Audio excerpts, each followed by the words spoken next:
Right.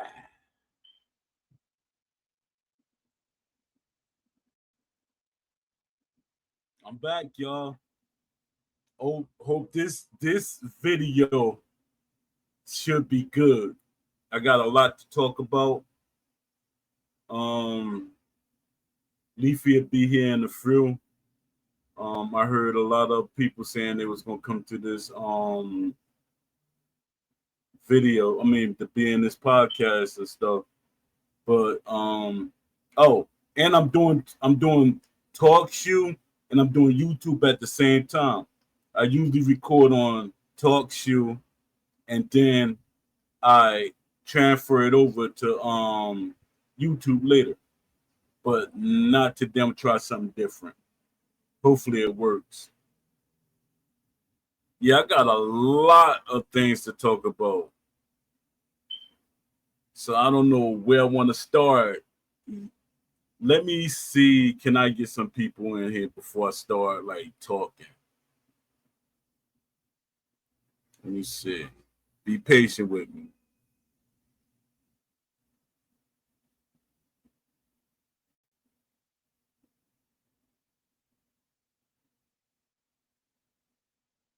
Yeah, I think I got my YouTube like 15 minutes later than this one to start. So I want to see if it's gonna start. If it doesn't start, I'm gonna have to do it on my laptop. I mean my little computer, my tablet. I'm gonna have to do it on my tablet. Let me see. Get some people in here.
Yeah, I'm live. See, I get. Hope S dot V dot shows up. Salute. Let me start, handing out my salutes. Salute to S dot V dot. He hot. Um, Waiting on Leafy. Who else I got out there? Oh, I'm gonna shout out the Beast. A lot of y'all don't like him, but I'm shouting out the Beast because that's my brother. I call him my brother. Um, well, salute to Jay for yesterday. He didn't have to do it, but I thank him for it. Who else I got out there? Oh yeah, I'm gonna say a lot of things on here that a lot of people gonna get offended about, but I gotta tell the truth. I can't sugarcoat something because of somebody's feelings or they're fragile. Because I hate when I like let things go, you know, I don't let people like if I got an opinion, I don't let nobody step on my opinion or devalue my opinion. So it's a lot of things I got to talk about. And if a person get offended by it, hey, I can't help that. But yeah, I was frustrated yesterday because this game makes me frustrated, just seeing how it's regressing. The game is really regressing. It's not It's not what we spend our money on. It's not what, like I keep, and they, the mods and everybody, they trying to deflect what we're saying. They're trying to devalue what we're saying. But the game has changed. It has regressed. It's not the same game. And things will keep getting taken away from the game. And people trying to make a billion excuses. We're not kids. I'm gonna keep saying it every video. We're not kids. The internet and developers from other companies actually say certain things that we understand. So stop trying to downplay stuff like we're stupid because you're protecting the company that you're working for or you're modding for or whatever. Hey, you protect them. That's your protocol. But that's not, I don't have nothing to do with Still City. And you can't just feed me anything. I was a moderator, but I have more freedom than a lot of these moderators that's on the Discord. I had a lot of freedom at EA. I literally was talking to the moderators. I literally was like behind the scenes, we having like full blast conversations. I used to have y'all waiting on a round table, or I was scheduling what you would call a round table. I was scheduling them. I was the mod, the person y'all say is a mod. I was scheduling them for EA. I had Brizzo, Mike Mahar. I had a couple of developers up there doing a video. I mean, doing an interview for the community. It was basically a Q&A. I was like telling them the questions that the community was saying. Someone was written down, some of them it was live, like people was like saying it in the chat, and they were answering them. We don't get that with Still City. Still City keeps saying transparency. It's a good word.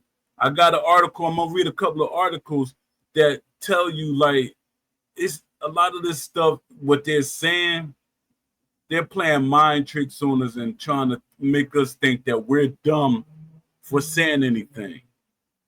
They're literally trying to slow burn this dumpster fire. That's what's going on to me. To me, I'm speaking for me. This is my channel. This is not the Discord. Let me see if I can get some more people in. I got to see if people actually in the waiting room. Let me see. All right, here we go. No, nobody showed up. But yeah, I think I'm gonna start reading some of my stuff. All right. Poe speaks why I never be a moderator or community manager. Let's clear something up because I'm seeing a lot of confusion. Moderators and community reps at Still City act like they got freedom, like they're moving unshackled between the scenes, speaking their mind, asking the hard questions, truly advocating for the community. But that's an illusion. They're not free, they're handcuffed, whether they realize it or not. I've been in a position where real access was possible at EA. I was talking about that. I had direct, unrestricted conversation with multiple departments, producers, gameplay engineers, designers, testers. It wasn't just surface level access, it was involved. I was trusted. And even then, I still pushed, questioned, and demanded more for the fans. I was a fan person. I was a community person. That's why they called me a community leader. That's a title they gave me. They made it up because the community loved me so much. That's what they gave me. So watching people today pretend they have that same kind of involvement just because they're in the Discord server or have a title under their name is laughable. It's cosplay. Now let me tell you why I'll never play that role for SCI. Because I wasn't put here to be muzzled.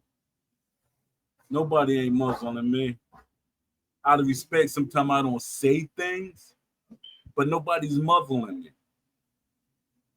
I'm not here to hand out bans, smooth over backlash, or play PR firefighter when the house is already ash. I'm not talking about ash, I'll be ash, fire ash. I don't do damage control. I do damage awareness.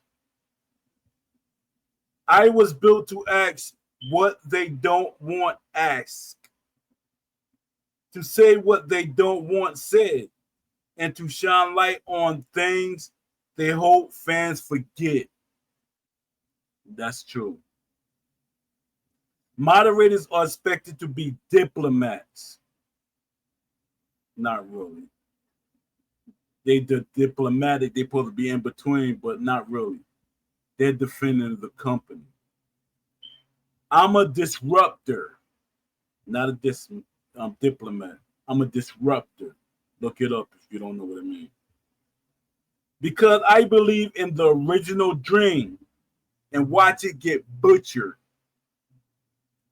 I had deep talks with Ash Habib, which people always try to say you didn't really talk to Ash Habib. Or they always try to push you to the side and ignore it. I had conversations with Ash. Talked to him on Twitter. I talked with him on Facebook, and I talked to him on Instagram, and I actually talked to him through email. AOL for me to be exact. He shared a vision with me, one rooted in simulation, respect for boxing, and a desire to give the fans something authentic. That vision is dead. SCI abandoned it, whether by pressure, misdirection, or deception. They traded realism for reach. They're still trying to convince us it's all part of the plan. All part of what plan? Who plan? We're trying to understand what's going on. What happened to the ESBC game we were promised? And then everything started going away. Y'all didn't spend that much time on the referee. Didn't spend that much time on a lot of things. Y'all just tried it and then say, no, let's leave it alone. It can be put in the game. Stop trying to take us for ignorance. Then you keep saying these developers, this is their first time working on a boxing game. It's a lot of developers that actually joined the team during the process of making games. When EA made Fight Night games, developers joined on. It was their first time. Making a billion excuses that don't make sense. Okay. SCI is dead. SCI abandoned it. Whether by pressure, misdirection, or deception. They traded realism for reach. They're still trying to convince us it's all part of the plan. I read that. And think I'm going to sign up. No. And you think I'm going to sign up to represent that? Never. because mods are trained to comply, not to confront. Let's not dance around it. Mods can't speak freely. Community managers can't go rogue. That was me. I wasn't a community manager, but I always went rogue. My passion is over everything. And people keep, and it, you know what it is? The people that's casual or not really that big on boxing, they always say, oh, it can't be done.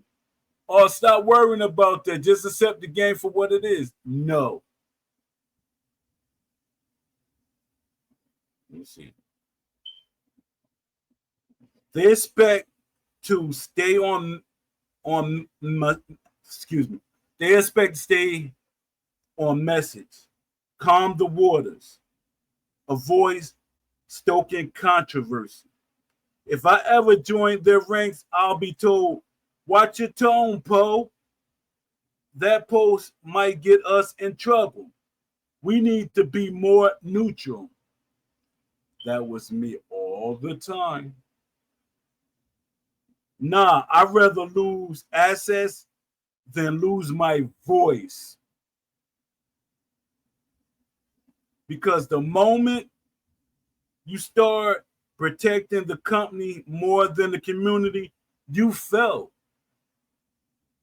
Because fans need a voice, not a filter. I don't speak on behalf of a brand.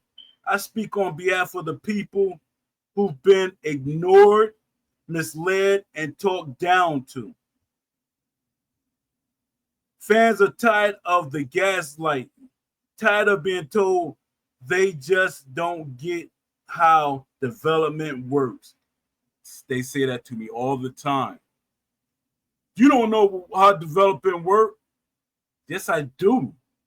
I was on a development team. I talk to developers nearly every day on LinkedIn from different companies. So stop telling me what I know. It's annoying. You don't know this, Poe. How you know? Why would they talk to you? Why don't they talk to you? That's what you should be thinking. Y'all sad. Y'all really are.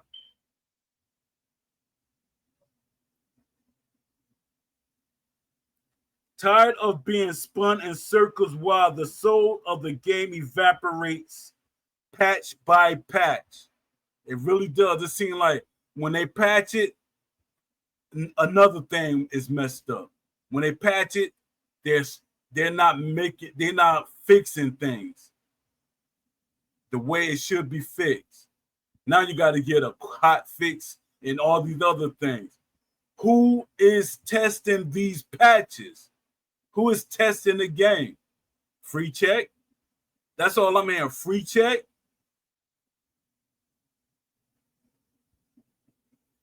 I will not stand above them with a badge. I will stand with them, bare knuckle and unfiltered. Because I'm here to build something real, not pose with a tag. I don't care about early access. I don't want proximity to insiders. I'm not chasing status. I want progress. I want to help build a boxing game that makes real fans proud, that gets the sport right, that doesn't need moderators to defend every misstep because the foundation is strong enough to speak for itself. Until that happens, I'm staying independent and dangerous. Final words from me. They could hand me a title, a paycheck, and VIP access. They could they can call it Director of Community Trust or Gameplay Liaison. Sound familiar, right? Talking about made up titles. I still walk the other way. Can't buy me. Literally, you cannot buy me. I'm a moral person. religious wise or whatever. I'm a moral person. Nobody can make me lie or change the way I feel or think for anything. EA tried that. I went on trips, a couple of trips. Went to the Mike Tyson premiere. I did a lot of things. I got merch. Can't buy me. And they're telling me I could progress to a community manager and all these other things, and I get different perks, money, and all that.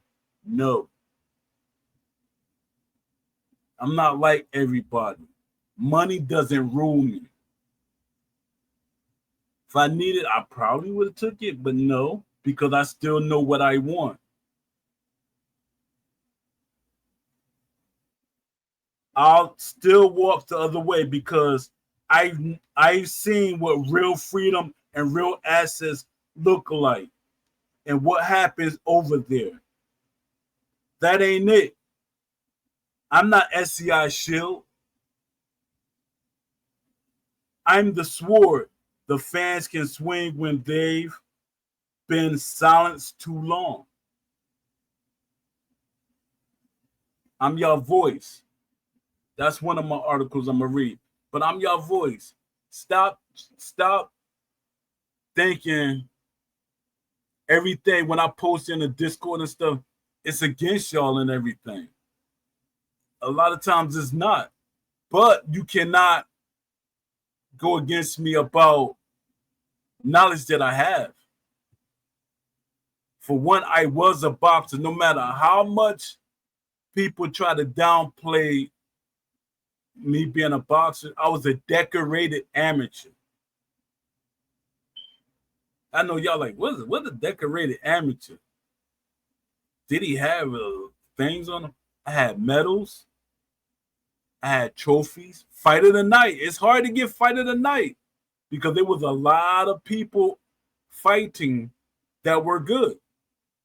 But I got fight of the night 2 times. One time they stole it from me because the other guy was more popular in the city he was in. And it's hard to get fight of the night. What else I got? Won a TV for fight of the night. So technically I did win 3 trophies, but I won a TV. I traveled, I fought internationally, won my fight. It's so much that because y'all always question me when I say certain things. I was a boxer. I fought amateur and pro. So when I get my feedback, and y'all got to stop saying, I said this earlier, but y'all got to stop saying they can't put that in the game. Stop repeating what the developers tell you. Do your research. Find a developer and ask them. A lot of things could be done. It really can. Like Roy Jones, to me, he should have did his motion capture. As I was saying before, he shouldn't have. But he should have did his motion capture. But he should have talked to the animators and told them to speed up his movement for the younger Roy. And he fought different as a younger Roy. And his body was different than an older Roy. You got to give us different versions of it. Like with Ali, they got the rumor is, I don't know, because that's one thing. I usually do the research on it, but I know I was gonna get annoyed that somebody did Ali animations because the animation is kind of unique. And my thing is they have technology, AI technology that you could look at film, the AI or whatever, and take his movement and put it on a skeleton or a render. Put it on and his movement and everything. There is technology for them to take stuff off of the film. But they keep saying it's hard to do certain things or they can't do it. That's not true. Stop defending Steel City. Stop defending any company. Y'all really gotta stop. Y'all defend them. Y'all like literally listen to everything they feed you. They're supposed to. And my thing is, I used to defend Steel City all the time. And then once I really started seeing things, I said, I can't defend them. I'm not a liar. I'm not going to sit up here and lie for this company. It's too many things that, 5 years. And I hate when the mods and some of the people in the Discord, they always say, oh, yes, it's been out for a year. No, this game was worked on for 5 years. Stop saying it been out for a year. So you basically saying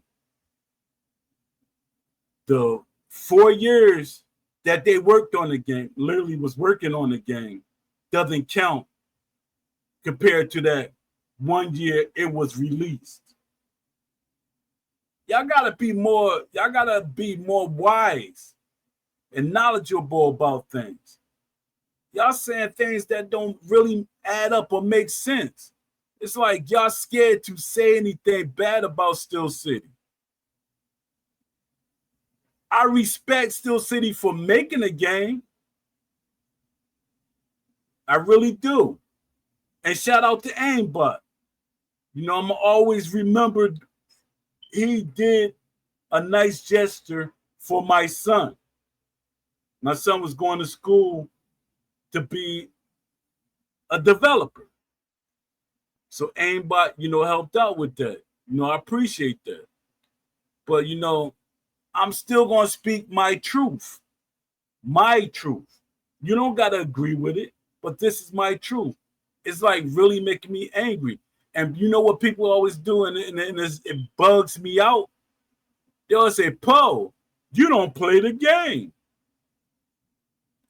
So me playing the game is going to make the game better.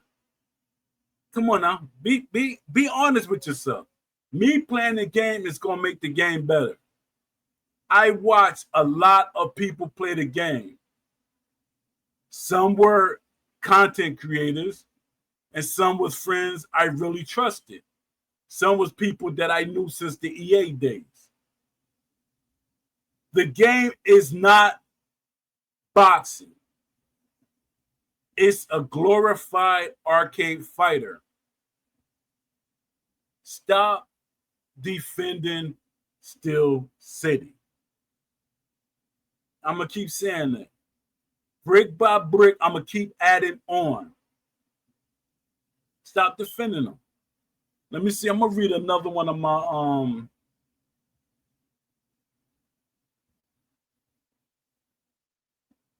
post that I made.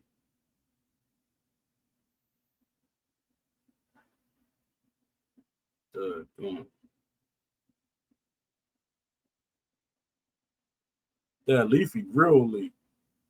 What you doing, Leafy? Supposed to be here, Leafy. Let me see. Oh, shout out to the Wish List Mafia. Oh, Aram here. What's up, Aram? You showed up.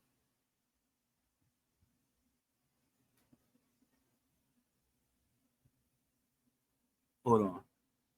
What's up? What's good? Yeah.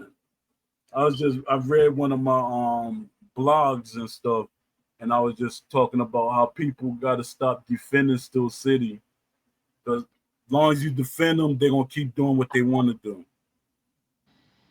Yeah, I agree. What's constable that came on today too? What's his name? Oh, Gub. Gub wanted to come out. I don't really feel like dealing with Gub, because Gub has that moderated mentality wherever he go. So I don't need him here to keep challenging everything I say. Because he's a company person. Even though he's not a mod no more, he's still a company person. He defend them. I'm like, are you a spy? Because you still defending them. You said you wanted more freedom. That's why you stopped being a mod, but you still defending them every way you can. Yeah, I think that badge kind of just sticks with you. But I think Gub has actually been one of the people who's been more vocal about how he doesn't agree with what Steel City has been doing.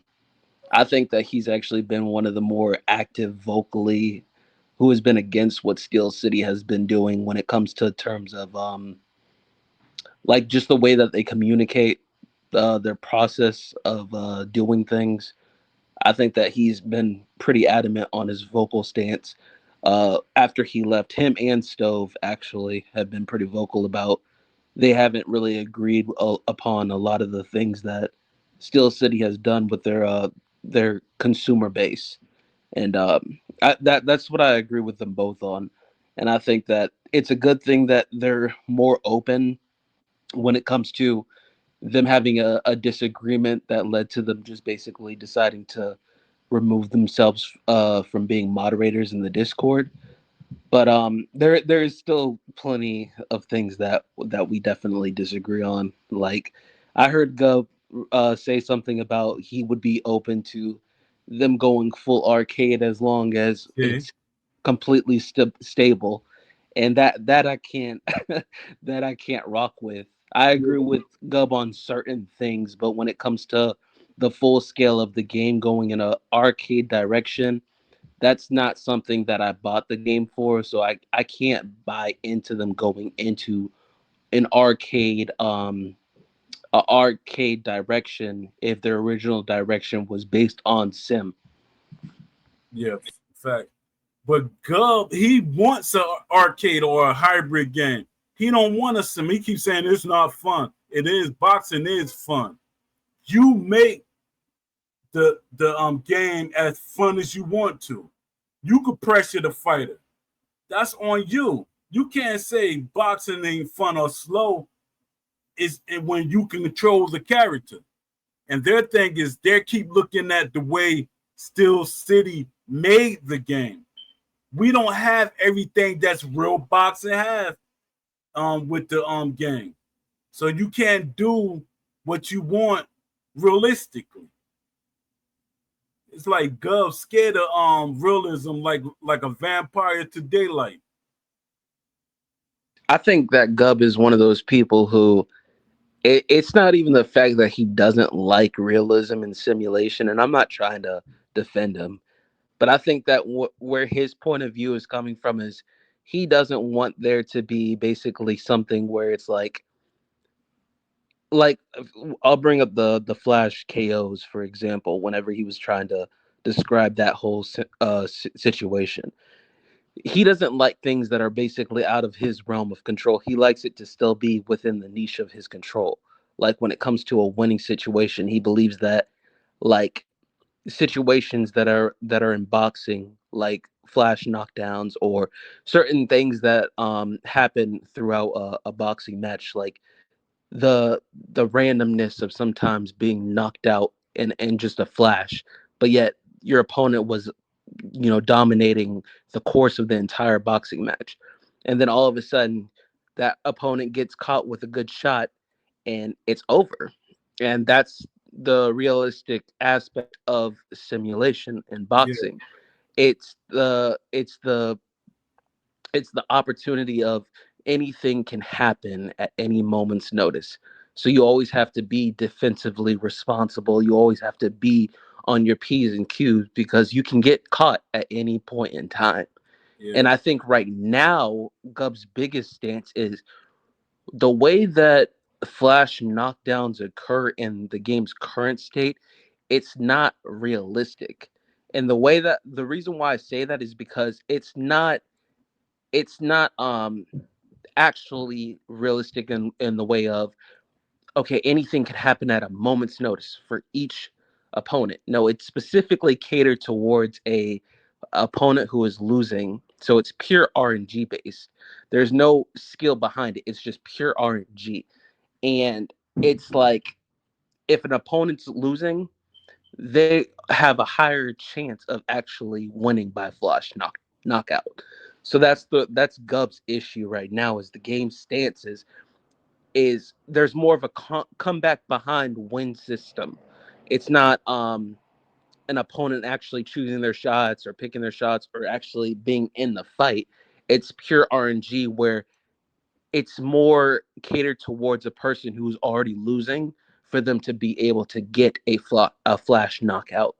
And that's Gub's primary stance when it comes to he doesn't like that the way that they have the system of the knockouts. And although I don't agree, I think flash knockouts should be in the game. I do think that the way that they have the flash knockout system and the flash knockdown system, it should be more accurate to real life. And right now, it's not Yeah, accurate. yeah, that's true. I agree with that. Um, yeah, I basically was gonna say that it got to be more accurate to what we see in real life. And this is another thing. Some people, like somebody like Holyfield, a young Holyfield, he's not getting flash knocked out. He's not. I he might get days, flash days, or something like that. Because I remember Burt Cooper caught him, and it was days that he fell into the ropes, but not knocked out. So that's another thing they have to think about. When you their ratings and stats and traits and all that is it makes no sense. And it's like they're trying to do it themselves instead of hiring people that know stats. I did my research, and there are people in Ring Magazine and on these different sites. For one, they got CompuBox. You could get them to do your ratings. All they using is the name, and that's sad. That's bad. I'm like, what are y'all doing? You like one of the realistic? Well, Ash one of the realistic boxing game, but I guess I don't know if it's the publishers, the investors, or inside the studio, changing up the ideas that he wanted. I think Yeah, it's a mixture of things, and I think it's like I said the last show. It it's just the fact that they had released it way too early. The yeah, time that they had released it, it's just it wasn't plausible for the game to be released, especially in the state that it's in. And if it was ready to be released within, let's say, like a 3 month span, like maybe if they had a little bit more time, like certain people would probably indicate, you know, the thing that kind of diminishes that concept from actually being a reality is the fact that we're almost a year in from full launch, and we still are nowhere near where the game should be in a stability state. So it's like you can have all the oh they needed more time. If you gave them more time, um, maybe they would have been able to get it together. But with all the things that were going on with them trying to capitalize on holiday sales in October and everything like that, they needed a lot more time than 6 months to 9 months. They needed more time than probably even a year, which is why you see currently right now so much is being done things to in order for the game to be able to even be in a stable state. Like you have people who are saying essentially that you know the game is getting so much removed from what it really was originally yeah, was, the concept, the idea, the vision, all of the stuff that made this game um a simulation, and all the things that made this game different from other simulation games. You're seeing a lot of that getting removed piece by piece by piece by piece. And the reason why is because they're trying to stabilize the game, because supposedly it's not able to be as viable in a stability state whenever it's ported over to consoles and stuff like that, which I don't necessarily agree. I think that's a matter of competency, and I also think that's a matter of having the right people, the right team to be able to get things like that to happen. Because it's like I said before, if you have a person who tells you, "No, that's not possible," "No, this can't be done," well, you find the person who can actually make your vision become a reality and Yeah, actually make things happen. And I think right now there's a lot of people who cannot make things happen. And so we're seeing that transpire. We're seeing a lot of people saying, no, this can't happen. No, this isn't a possibility. No, that's not realistic and stuff like that. Like, and that's because there's certain people on the team that they're just not capable of being able to give the game what it needs. Uh, whether it's because it's the wrong members, the wrong people, it's showing clearly that the team that is right now is not competent to produce the product that was originally, a vision when it was ESBC. great. Sub Leafy. Hey, Poe, how's it going? What's All up, right. Lee?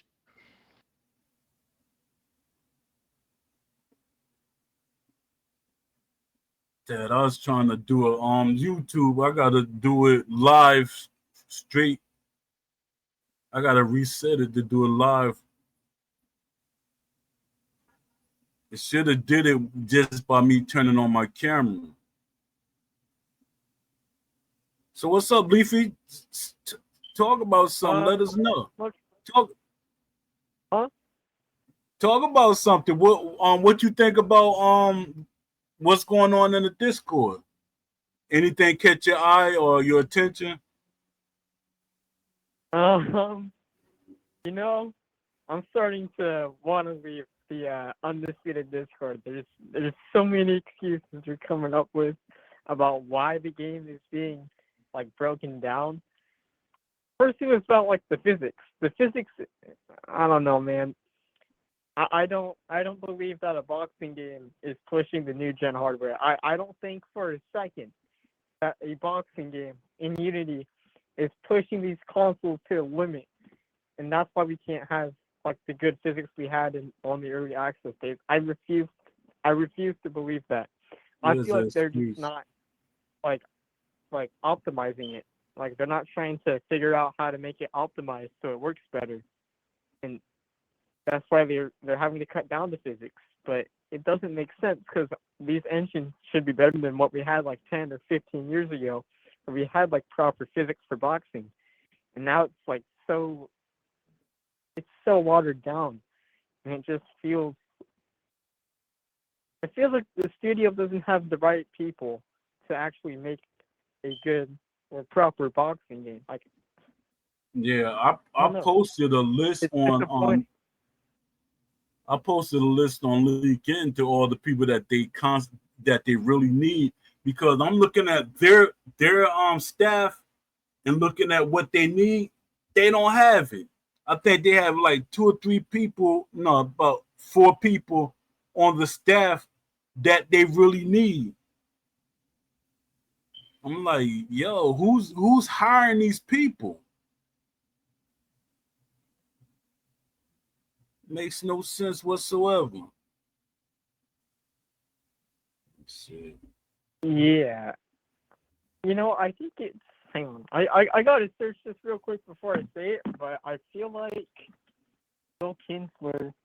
Yeah, he's the director of product authenticity at SCI. He's been in that position since May of 2024. He's been in that position for like a year and 3 months. So does that mean he has a say in like who's getting hired and like what should be going out? Because if so, that's that's messed up. Like why would an EA guy be in control of what the product should look like and how and whether or not it's authentic? I thought this was supposed to be the 2K of boxing, not the EA of boxing. Ash Exactly. said he wanted to say boxing, and then all of a sudden now we got Will Kinsler on the director of product authenticity at SCI. It's like, dude, Yeah, I that don't don't get make. You trying to say something, Aaron? no, I just said I don't get it.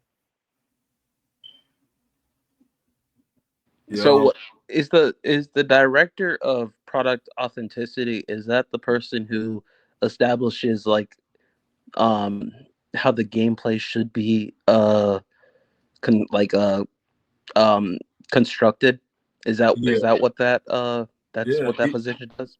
Everything goes through him Yep. basically. Okay. Well then I feel like if that is the route that they decided to take, it probably wasn't the best.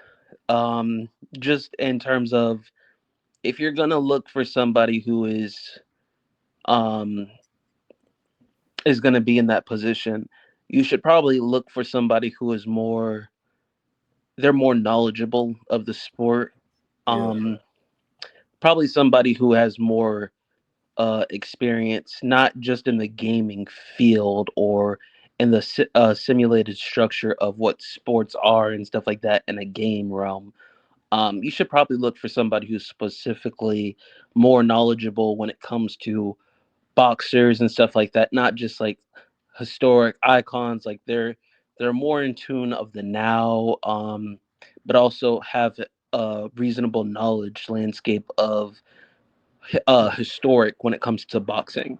So it's like, that person they have the understanding of the past, but they also have a good fine-tuned understanding of what the present is as of now. yeah, So when it comes to like bringing in a certain person, it's not like saying like, oh, they should hire somebody who just is really smart in boxing. No, it's like they obviously have a clear history that shows that they know what they're doing. They've been in the same position throughout different in different game constructions and stuff like that. So I feel like when it comes to the whole product of authenticity, I feel like the hire could have been better. But I won't make that the focus. I think that uh, when it comes to the person who's doing all the hires in general, I feel like that should have also been it should have been more thought out. yeah. I feel I, like when it comes to a lot of the hires, it's kind of just like, it's not that I'm doubting the criteria of certain people. I feel like it's just they're it's like you have a certain amount of people, and you're supposed to choose one person or two people. You're going to choose you should choose the two people who are most capable of benefiting your product and the vision of what you're trying to portray in your game. So when you're hiring certain people just off the credence of, oh, this person has knowledge because they've made video games or they've directed certain games, that's not enough. That's like asking the Last of Us um, people in that field and telling them, okay, well, you know what, you should hire somebody from EA because they've made games and stuff like that. They have all the knowledge in the world. Maybe they have the knowledge in that field, but they don't have the knowledge needed for this game. So just hiring people Mhm. just to hire, or just because they have a certain line of experience, it's not enough. You also need somebody who actually has knowledge of what you're actually trying to portray in your game. facts. And that Yeah. the thing with me is they had games that came out before, like boxing games or whatever, sports games or whatever. You should, like with no 2K. You say what how did they hire them people for that game? What kind of developers they hired to make it look and feel like basketball or other sports games? They hired people for them games, and them games look, beautiful, and they play like somewhat like what they want them to play. That's what I would have been looking at when I was helping round for round.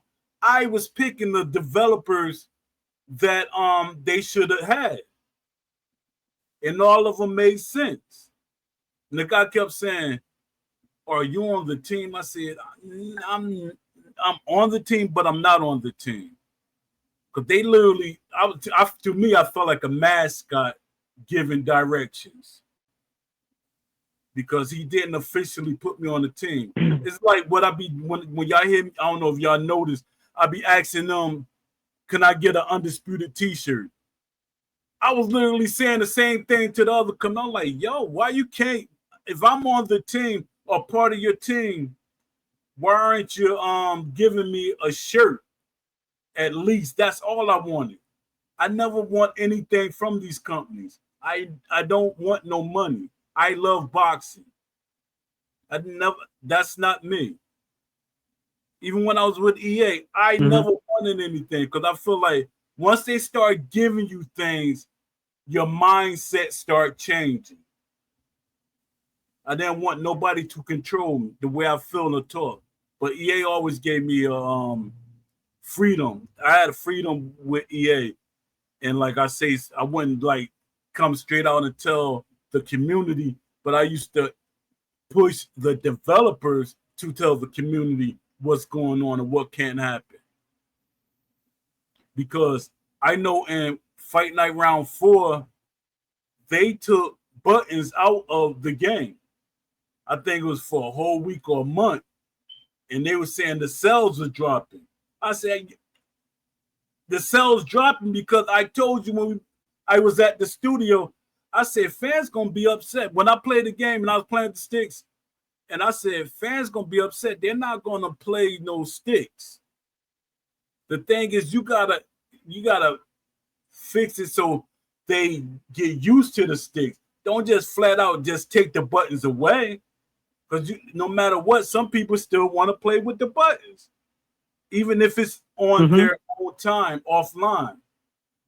So that was the problem that I had with EA. But other than that, they gave me freedom.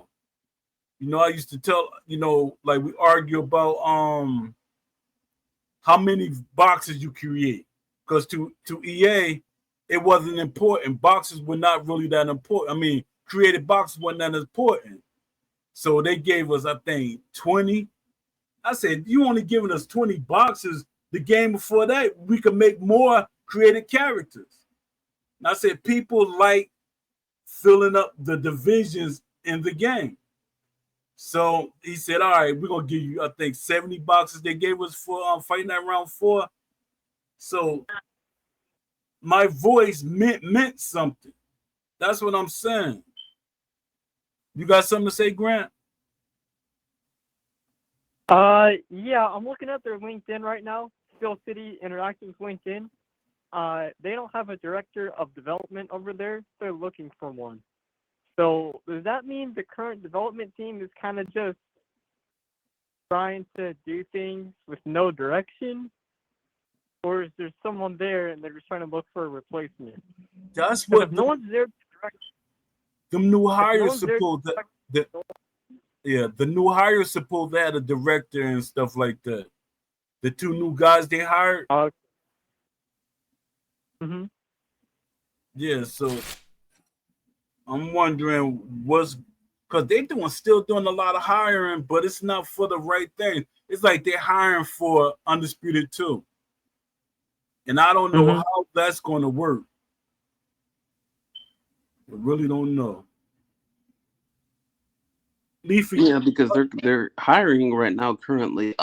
Whenever you do check their LinkedIn, they're hiring currently people who have experience with Unreal Engine, yeah, and I I had that theory a while ago that either they're going to port the engine over from Unity to Unreal, or they're going to have Undisputed 2 a lot sooner than a lot of people originally thought. And the reason why I didn't originally think that it was going to just be a Undisputed 2 is going to come out real soon was because, Ash had done an interview with Brian Zeke, I think back in December, maybe. yeah. and he had said that he wanted the game to not basically be a yearly release of a new game or Yeah, he told me. um yeah, and he was saying that basically he wanted this game to have a lifespan of 3 to 4 years at least. So for I didn't really originally think that that was going to be the whole the whole way that they were going to do things was make Undisputed 2 come out super soon. But now it's like you have all these things that are saying basically they're looking for developers with experience on Unreal Engine. And then now it makes you think, okay, well, if they're not going to port it over, then that just has to mean that Undisputed 2 is going to come out within the next year. Literally, like a year from now, we could be seeing 2 literally being in the works, or it's about to come out. But the thing is they have Mm-hmm. a huge issue right now with their consumer base because of the way that they've done things, and it's been this whole distant disconnection and everything like that. As JMMA has pointed out, is there's just this complete disruption of communication between the consumer base and the dev team because Yeah, of the way that they've done things, and it's been inconsistent and flawed. And they've brought people in um, who have done a decent job at doing their part for managing the community's expectations. But again, that's not enough. And that's why we're probably even having a roundtable as soon as we are.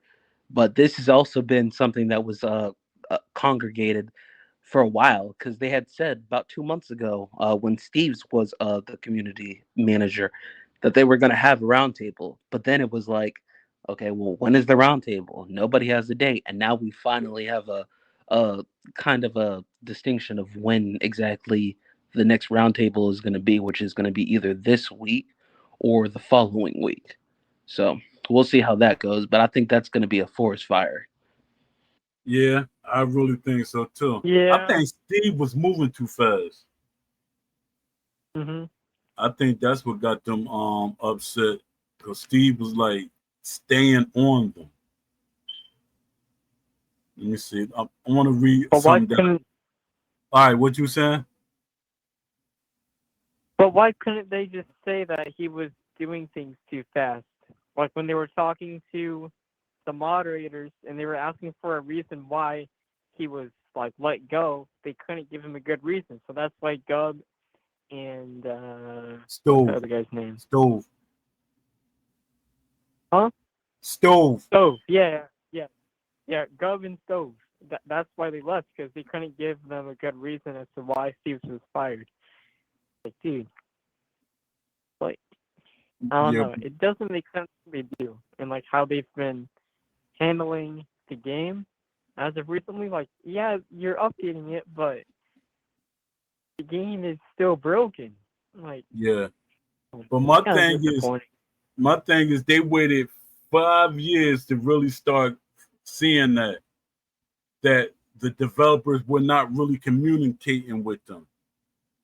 And like I Mhm. was saying, I always had communication with EA devs. Even though some of the things I couldn't get put in the game, they still communicated with me and told me why certain things couldn't be done. And a lot of times, like how I am on the Discord, I was like that in the EA forums. And I was a mod. See, when you're a mod, like in the Discord, you can't really say like be like you're a fan. You can't be like you're in the community. Me, I was always a community person.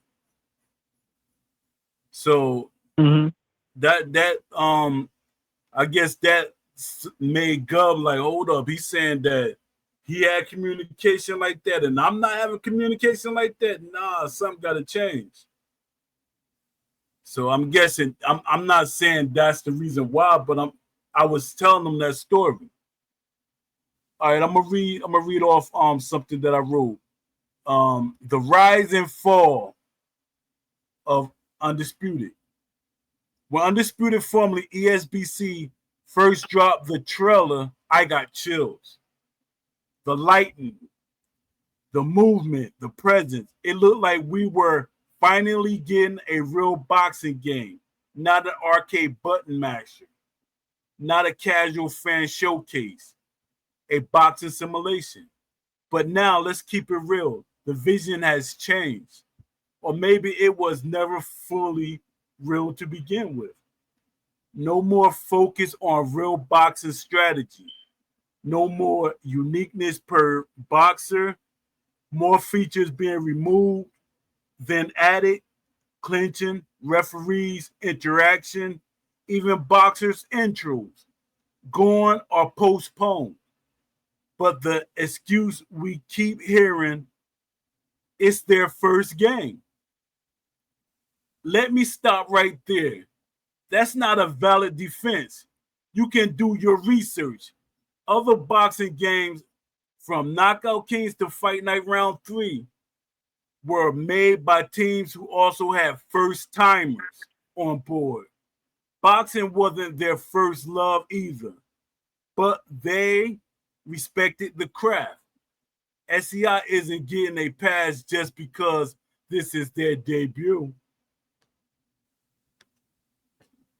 Boxers in the studio. Let's talk about it. Now here's the latest talking point you probably heard. The boxers are still in the studio. They never left, they say. Well, Stevie Wonder can see something ain't right at SEI. They claim sounds good that claim sounds good in a tweet, but the game we're getting says otherwise. If boxers really are involved, their feedback must be wrapped in duct tape, or worse, they're letting people who never box redefine what boxing is supposed to be. Look, hitting a bag in a gym doesn't make you an expert. Going to a boxing fitness class doesn't give you authority or simulation mechanics. Real boxers know the difference between looking good and fighting real. They know that foot positioning, inside fighting, rough management, corner advice, all that matters. And people always be saying, oh, it don't really matter. But somehow we've got self-proclaimed boxing fans defending a game that's turning into a simplified arcade junk pile. And when we push back, the devs, mods, and some influencers start gaslighting. They say we're being too harsh, that we're too hardcore. Nah, what we are is consistent. We just want what was advertised. What you think? What y'all think? I agree with that. Like, I feel like they just try to, like, anytime we bring up something from ESBC, here's what happens. There's like two things that happen or can happen. One, a mod will reply to a message that was about a different subject. Or two, some people will just say, oh, it was probably fake footage. Like, no, I don't think ESBC was fake footage. People say like it was CGI. I just think that was like Unreal Engine. Because when ESBC was like, when they called it ESBC, Unreal Engine had like an official posting on their website saying like the game was being made in Unreal Engine and not Unity. But Yeah. if someone in the headquarters said, hey, this is your first game, why don't you just do it in Unity? I feel like that's what happened, because how could the Unreal Engine posting be wrong?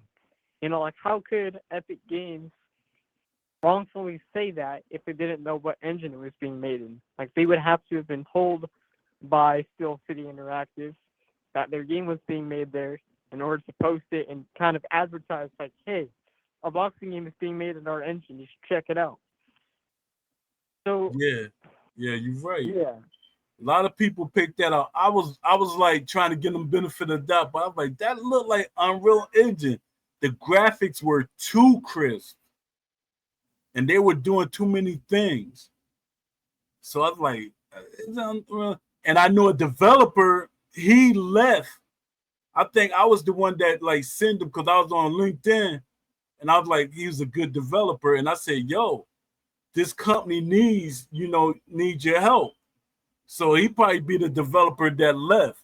I gotta look at their what's come again, but them graphics looked real good. So it could have been Unreal Engine because every time when I like used to look up Still City, it always said Unreal Engine, and then eventually they changed it to Unity. So I'm thinking, yeah, you're right. Let me read this. The deflection Olympics. Let's be honest.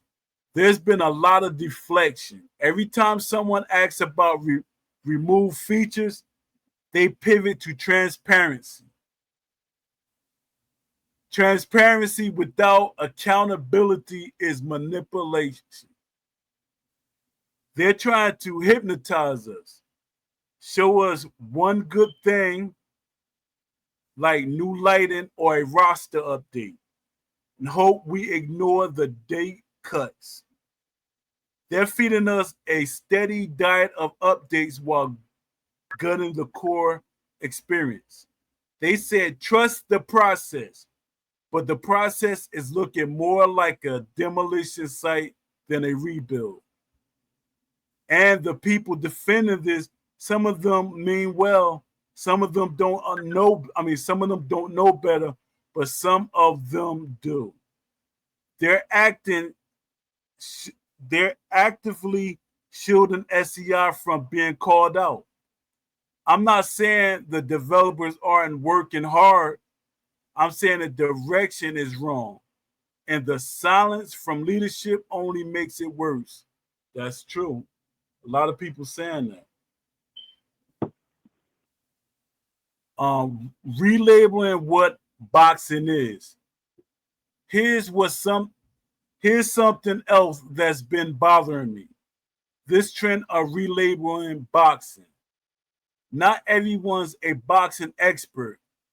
People with zero amateur or professional experience are defining what a jab should look like, how knockouts work, and whether a ref should even be in the ring. Meanwhile, we got actual boxers who barely get to speak. SEI has one boxer on staff, and nobody even knows how much freedom he has in the studio.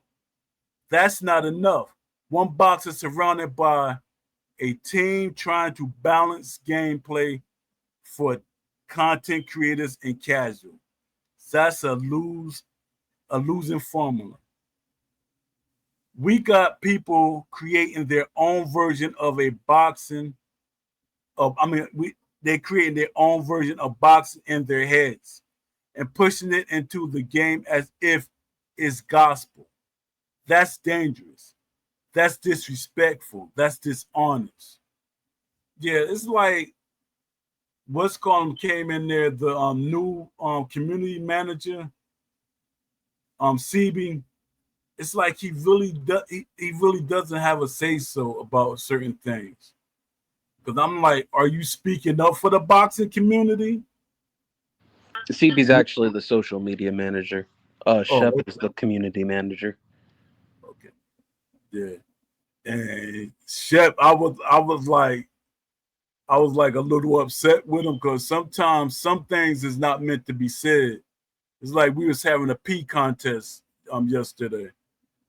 He's like, yeah, I box, I hit a punching bag. Don't mean you're boxed. That to me, that's an insult. It's a big insult. Mm-hmm. You said you went to a gym and you hit the Yeah. bag. I boxed. Nah, nah, son. I boxed. I had 64 fights. I boxed. I know what your nose leaking and all that. You getting fractured ribs or bruised ribs. No, I never had fractured ribs. I had bruised ribs. Sparring champions. I know what that feels like. I know what it's like going to the gym and you out of shape and you getting beat up on by a joker that you know shouldn't be beating up on you. That's boxing experience. Not hitting a punching bag. Mhm. No, I agree with that, and I'll use the Yeah. like a similar concept. It's like a person saying, they've been in the gym and they say, okay, well, I'm a personal trainer. Well, the difference between a person who's, let's say, going to the gym for a year, they might have the understanding of, okay, well, you can lift this amount of weights and achieve a certain amount of fitness, but you don't understand the intricacies of what a personal trainer would understand when it comes to a diet, the reps needed in order to achieve a certain level of physique. Like, there's intricacies that are needed to be understood when it comes to experience. Like, yeah, you could punch a punching bag, but it doesn't necessarily mean that it translates to boxing experience. Like, you don't have the boxing pedigree behind that experience to really be able to say, okay, well, I'm a boxer, or, oh, okay, well, I'm a personal trainer. Okay, well, do you understand the intricacies behind these these things in order for yourself to really be able to say, okay, well, you need to do this, or you need to have this in your structure. So it's like people can say that there's a lot of things, but if you don't have the knowledge behind it, it's really just words. Yeah. Because I even Mhm. trained people. I trained people while I was boxing. So technically I'm a trainer and I'm a boxer.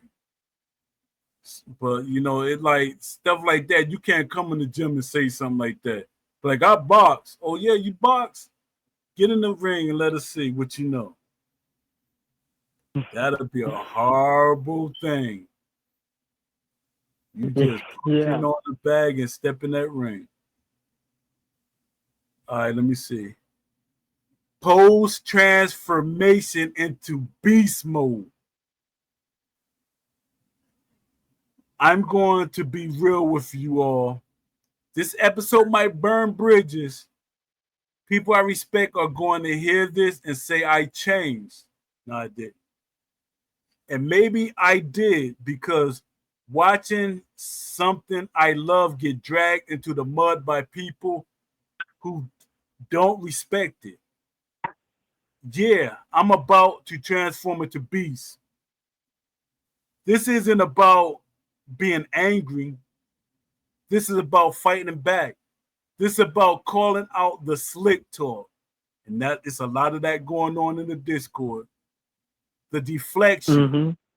the manipulation of the fan base, the casual and influencers trying to reshape this game. Let them have their content, but don't you dare act like we're the ones being difficult just because we want the truth. What a real boxing game needs, if you're still with me, here's what a real boxing game needs. It needs referees that move around and make human errors, clinching that matters, strategic, draining, and breakable. Damage system. They go beyond swelling and into stuns, balance, fatigue, and foot placement, tendencies, styles, errors. A creation suite worthy of boxing history, commentary, corner coaching, and real boxing logic, not just speed bags and flash knockouts. This isn't too much to ask. It's what we were sold, which is facts. And if you can't deliver it, stop hiding behind marketing, YouTubers, and nostalgia. To the fans that stay sharp, don't let hype blind you. Don't let the words transparency be a weapon. And don't let anyone gaslight you into thinking you're asking for too much. To SEI, if you're listening, cut the PR games. Is the boxers really left? Show us. Let them speak. Let them push back on what's being built. This episode was long. It's going to be a little longer. It was overdue. I'm Poe, and this was Talk Present. But it's going to keep going on. I was just reading off a script that I went over. Um, so what do y'all want to add on to what you want the developers or Ash, the mods, or the community to know? What do you feel that they should get from this? Uh, Ash, yeah, go ahead, Leafy. all right. Ash, we're not disrespecting your product. We're not disrespecting the game you started with your brothers. We're just upset at the fact that what you wanted in the past is no longer represented in the present times. Your game is being cut back by the developers, and they're choosing to cut things that were promised in roadmaps in a couple of years ago, and so now they're saying, "Oh, well, we might have to cut that one out." Listen, I want your game to succeed. I bought your game for like $70 last year on Steam. Um, you know, I may I may have regret that just a little bit buying your game. If I see now that people, like the developers, are starting to backtrack on what was promised. And as a guy who does mixed martial arts, I really love boxing. Like I'm not just a guy who only watches MMA. Like I'm really in tune with like boxing. And when I play Undisputed, I don't see boxing. I see a tech demo. I see a tech demo that could have been packaged in with the console. You know, it doesn't feel like a full game yet. And that's sad because the game has been in development for like 5 years, and it has all these professional athletes, and it has all these venues, and it has all the bells and whistles in the graphics, but the mechanics not there. It's not mechanically in depth about like of what boxing truly is. So if you listen to this, please take your game back. Um, please push your developers to bring the product that you were wanting. It's I feel like it's starting to be cut down a little bit. It's starting to be stopped. It's starting to like be trimmed and like getting corners cut. If you could somehow, you know, get get those features back that were cut out back into the game and put a vision, enforce your vision for the developers to follow by, I think we'd be really appreciative of that. I'm not taking anything away from you because you decided to make a boxing game after an absence of 14 years after Fight Night Champion, and you took it upon yourself to try to make something. So I appreciate that, but just get this game back on its feet, get it up. Yeah. I got people in my YouTube I was ignoring. Sorry about that, y'all. I'm not used to having both of them open. How about you, Aaron? Yeah. Desync, fix desync. That is for me personally, that is one of the top priorities that needs to be focused on is desync. There is no real true replication of boxing with this amount of height and desync currently. Um Boxing is a game of patience, it's timing, it's understanding your opponent's intricacies, their failures, what they don't pick up on, and being able to counter off of it. Uh, Timing is necessary in a boxing game, and with this desync, there is none. It's a game of just a lot of guessing, and more guessing. because there is no true both opponents are not being able to actually see the same thing. So right now it's really just a game of chance, instead of a game of chess. So for me, one of the biggest priorities needs to be desync. And as much as people have developed this philosophy that desync will not be fixed, we all bought the same game. Fix desync. That is one of the biggest things that needs to be done when it comes to catering to a certain basis of the consumers, and giving them what they need and want in a multiplayer on the multiplayer end of the experience. Um, I do want intricacies, like the things of boxing actually back into the game. I do want the pure simulation aspect of boxing into the game. I think that a lot of things have been misdirected just because there's a whole team that doesn't know what they're doing. And for that reasoning, there is no true direction. And without true direction, you really don't have a leg to stand on. So I feel like there's a lot that's needed to when it comes to the hires, better people who have more knowledge of the sport, understanding of what's needed in a boxing simulation game. um, I will say that I fully regret this purchase if it goes into the realm of arcade. I'm not wanting Yeah, another arcade game. I want a simulation boxing game, not an arcade. I don't want a hybrid. I do want what is at least purely a simulation based boxing game. I cannot continue to support this game if it starts heading into the realm of arcadic and simulation tendencies. I want it to be at least 99% simulation. It is the job of the developers to protect players from themselves. And right now, what you see is it takes two people to bring out the boxing in this game.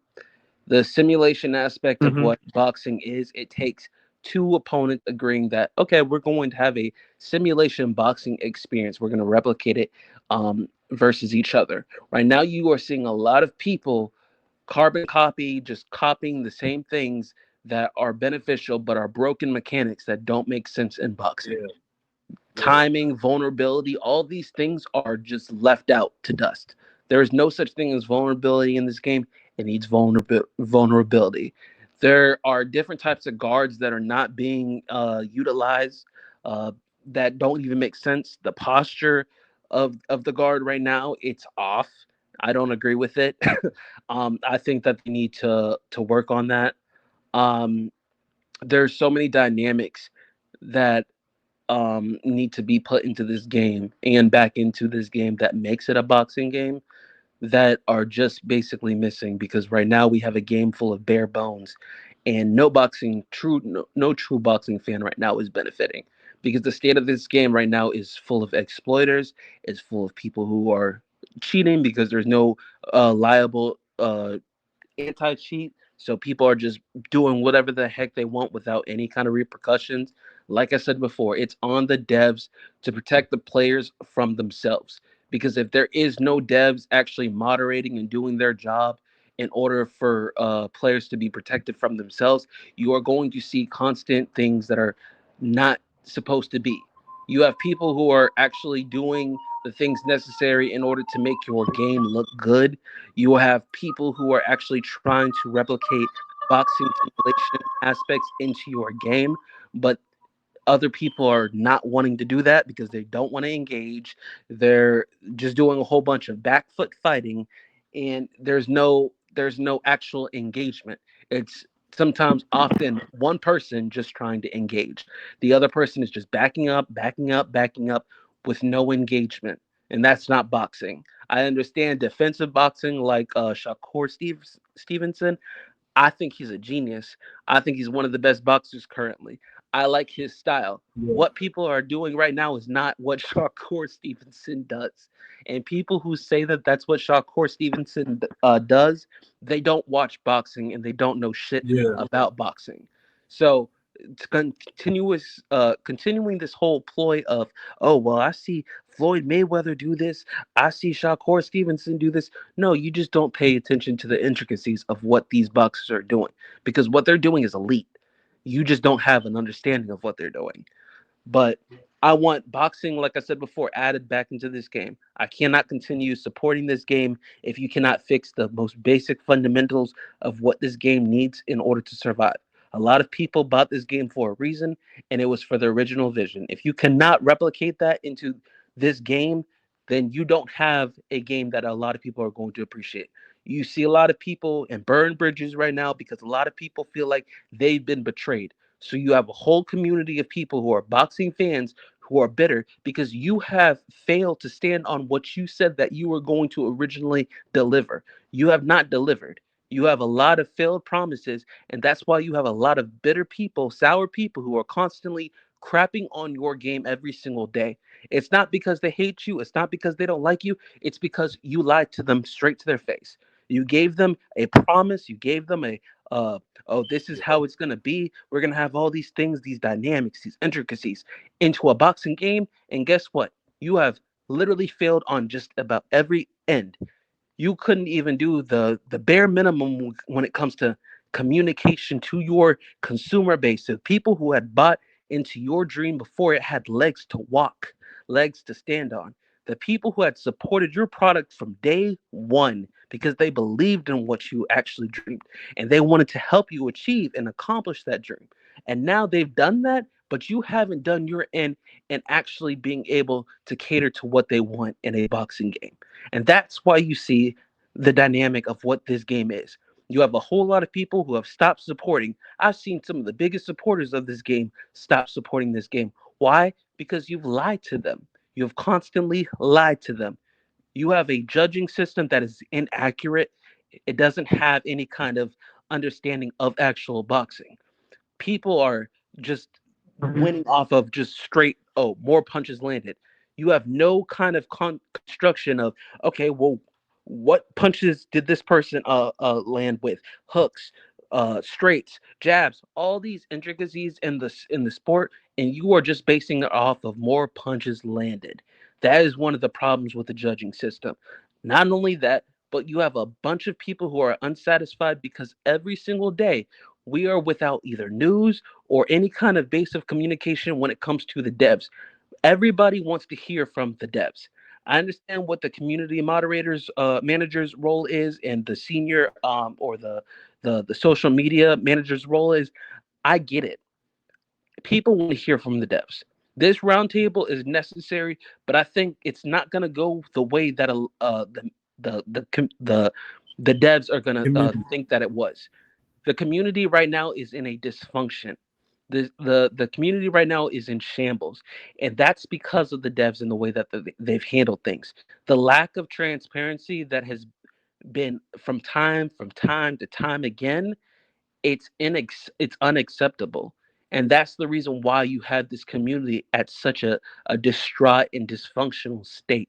A lot of people agreeing to disagree, yet they actually agree upon the same thing. They want the same thing, but they don't know how to either um, say it and say it in the proper way, or they don't understand it, what they're trying to say. The problem is developers have done so much wrong and there's so much to do right that they have to make up for. I don't blame people if they don't want to buy Undisputed 2. I don't blame people if they don't want to continue supporting this game. I don't blame people when they want to crap on this game. But it's not hate. It's not, oh, I just don't want to like these people or I just don't want to like this game. People are advocating for something that they've been completely against. You see people saying, oh, I want Fight Night. I want another Fight Night. Fight Night's going to save us. No, it's not. Fight Night's not going to do nothing for nobody because you see where EA UFC is. It's the same carbon copy every single year, the same thing, Up, same up. mechanics. And guess what? Mhm. UFC, EA UFC is exactly where Fight Night was. People were very disappointed and did not like the direction of what the game was. And guess what? They wanted more simulation, more simulation. And now, guess what? You have EA UFC not really being a simulation. It's more of an arcadic game. It's just up to two people creating a sim based experience. You have the same thing right now with where we're at right now with Undisputed. You have a lot of people saying and wishing for Fight Night, but yet this is really realistically right now the most simulation boxing game that we have right now. But you have people saying, "Oh, well, it's so bad. It's in such a bad state right now. Punches not landing, punches not being right, punches not looking right." But now they're wanting EA to save them. EA is not saving nobody because they can't even save their own games. So what are we doing, expecting and praying and catering and badgering uh Undisputed in hopes of Fight Night coming back? That's not doing nothing for nobody. We're not going to get the simulation game we want from Fight Night. We're going to get it from somebody else. But if it's Undisputed, you need to do a lot of things right. You have a lot of things to correct.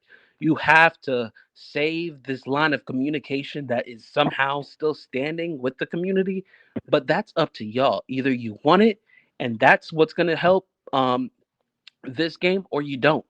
But you also need to live up to your end of what people bought into. You need to do your part in justifying, hey, guess what? We're gonna do right by the community, and we're gonna give them the game that they want. We're gonna deliver on our end. We need people want an apology. People want an apology, Mm-hmm. though not with words. They want it with the way that the gameplay is. They want it with, okay, well, we're gonna do better. We're gonna add these mechanics it to more benefit the simulation style, to more replicate the dynamics of what simulation boxing is. People want more. You have to give more because they bought your game. It's not Mm-hmm. what do you call the word? It's not unjustifiable for people to be in the state that we're in. People are mad because you have failed to deliver time and time and time again, and they've supported you and said, oh no, they're going to get it right, oh they're going to do better, and yet here we are still saying the same thing, and you're still not delivering. That's why the community is in shambles. That's why the community is where it's at, and it's up to y'all, that's the developers, to do your part. It's not good enough to just maintain. You have to upgrade. Facts. Yeah. Yeah. Let me see. Honestly, We got back. Aaron in here. I mean, Oh, we got J AAJ Pax.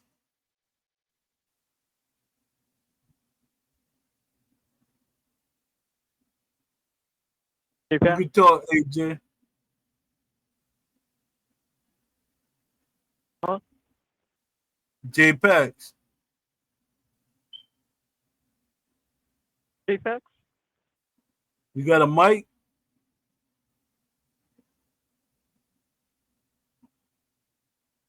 Or it say you don't have no audio connected. Or you only viewing. All right. All right. What you was about to say is Leafy?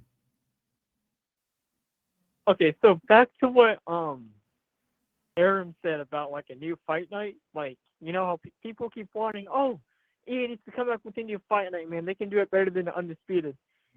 Listen, if EA can ruin Skate, like, okay, Skate 3 and Fight Night Champion have had the both or around the same time of a hiatus for like a sequel.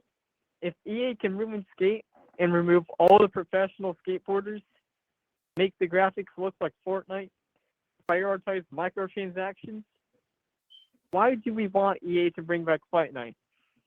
If EA can see that a free-to-play skate with no professional skateboarders and a bunch of microtransactions is popular, they're going to make a new Fight Night with no boxers. It's going to be full of microtransactions. The graphics will be dumbed down so it appeals to a younger audience.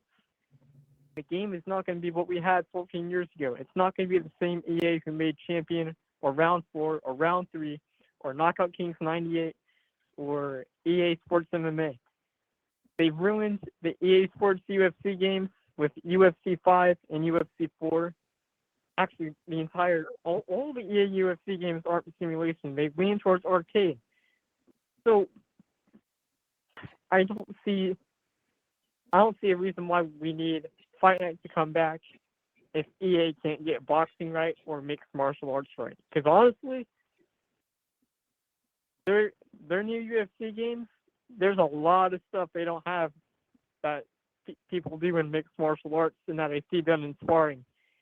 You can't do those things in EA UFC. Imagine what you won't be able to do in a new Fight Night game that you can do in boxing. I think we should be kind of happy that we have Undisputed, but at the same time, it's right to be like upset. Like I'm upset about Undisputed because there's things they've removed and backtracked on, but it's better than having EA supposedly come back and make a new Fight Night. Well, we've heard that for like, I don't know, 12 years, forever. It's always a new Fight Night game. Oh, there's gonna be a new Fight Night coming out next year, and it never comes out.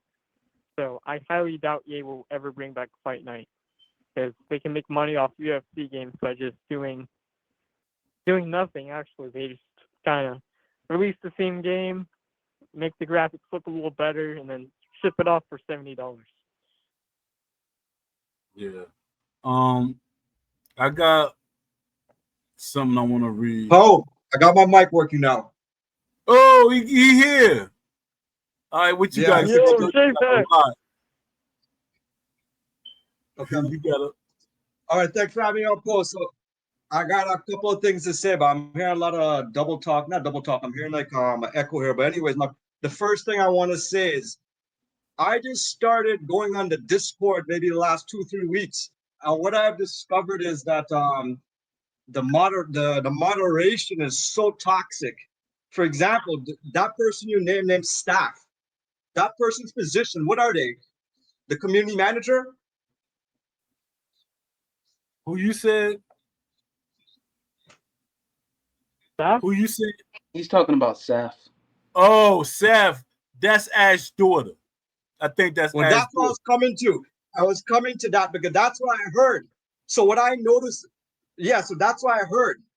That's why I heard. So what I noticed the moment the other day, yesterday, she said something. I responded back to her right away. You have Jack Shep and the moderators jump on you like sharks because they don't want you to talk to her because because that's his daughter.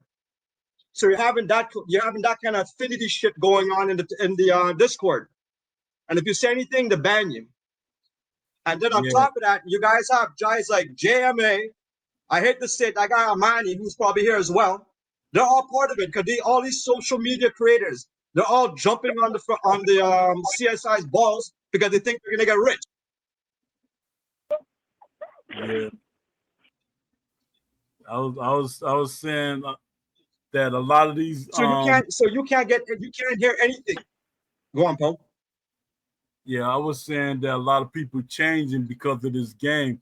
They looking for positions, so they fight. They literally like fighting to keep their position or get higher positions.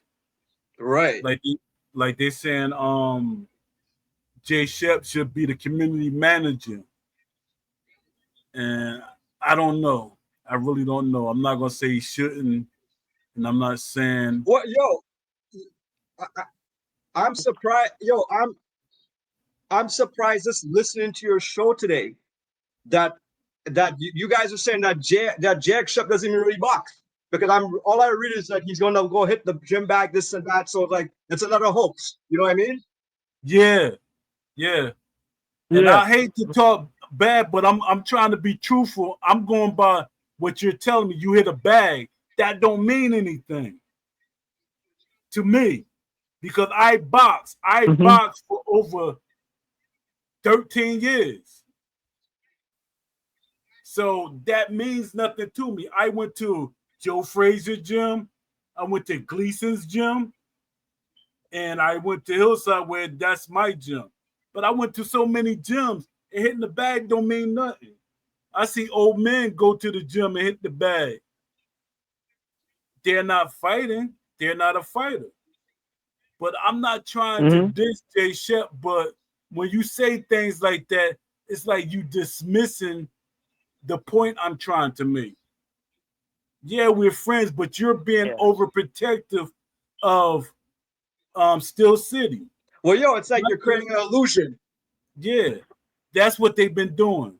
I read an article I made that the transparency is a illusion.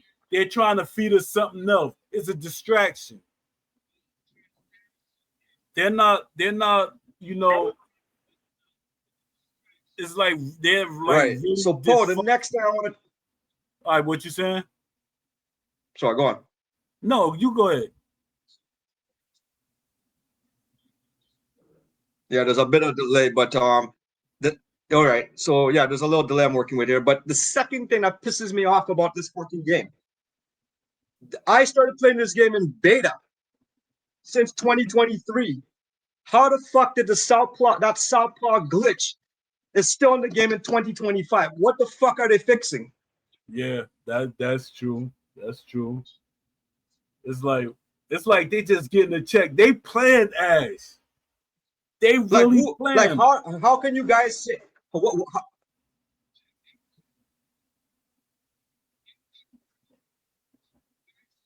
It's like Ash paying people yeah, just like to I beat don't it. understand. If people are submitting this as a problem, they're posting videos as a problem. How does this go on from 2023 to 2025? It makes no sense to me. Because Yeah. there's wrong people in the office.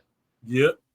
Yeah, Facts. the QA testers, the versions go out by, or like the guys who like But make when the we say, final but when we decision. say They wrong, don't who are we talking play about? with them. Is the root cause of all this Will Kisler?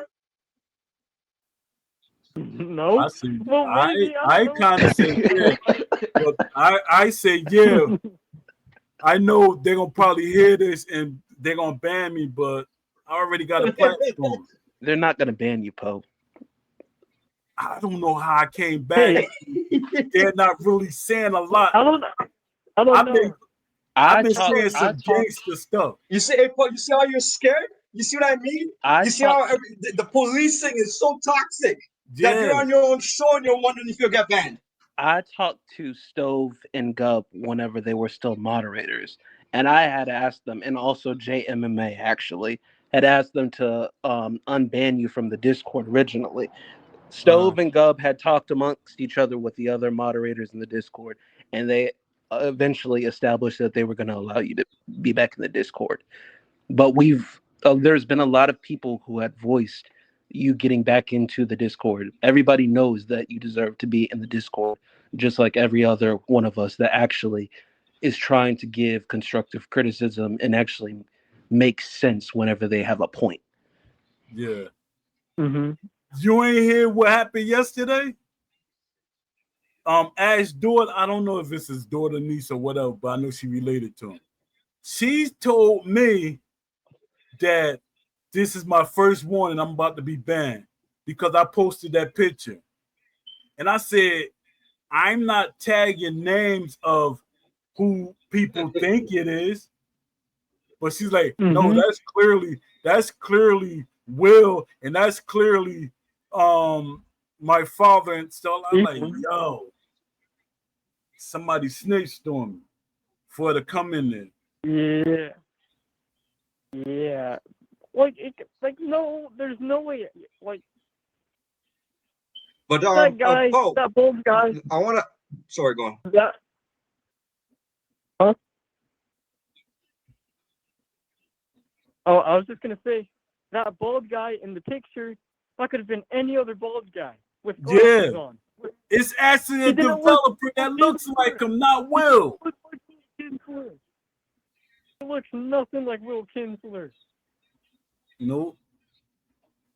I was like, oh man, That has to be a little taller for it to look like Will Kinsler, man. But I don't know. It it was must a have little been. round. Yo, I was like, But damn. Paul, Yeah, going back to that thing about the direction of the game. So one thought I had on it was that the original vision was the whole box sim experience, the ESBC, right? yeah, With this whole thing now where they're going to be scaling back on the physics, on the blocking, and they're probably going to scale back in even more things, and blaming the PS3, no, sorry, they're blaming the PS5 and Xbox Series S that it doesn't have the power. I think is bullshit, right? But yeah. ultimately, the direction this game is going it's turning into a tribute game. You know how you have tribute bands? A tribute band does covers of other people's songs. This game is turning into a tribute game of Fight Night Champions. A perfect case in point. If you guys play wrestling games, there's a game called Pro Ultra or Ultra Pro Wrestling. It's going to be coming out. It's an indie game. It's a tribute of the N64 No Mercy game. So to me, this is the direction that Undisputed's going. They're just trying to replicate Fight Night Champions, which is a game from about 10, 13 years ago. They don't want to innovate anymore. They think that's what the community wants. And that's crazy. I don't think it's kind of what Mm-hmm. their vision is. I think it's somebody in the studio vision. Like that's Thought too much to provoking. change. That's too much that literally changed. It's like EA talking to somebody in the studio because they got a couple of EA hires there, and that right there is that right there is suspect. They have, I think, at least 20 people from EA. That's crazy. Why you ain't hiring nobody from 2K? I'm on LinkedIn every day. They have people that they let go. There's a lot of top-notch companies that let go people, but they hiring people from EA. And some of these Mm-hmm. people wasn't there during the time of Fight Night. Some of them came like after Fight Night Champion. But you just hiring them because they're from EA. That's crazy. That or it can be Yeah. they're doing hires based off just more of experience when it comes to gaming development, which is also an issue.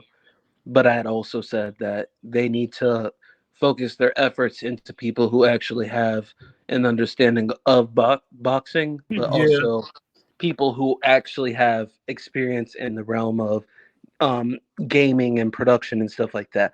But it also has to coincide with people who actually like the sport, understand the intricacies of the sport. So there's a lot that should go into it. It shouldn't just be EA or 2K. I don't care who it is. I yeah, care about, does this person bring substance to the field?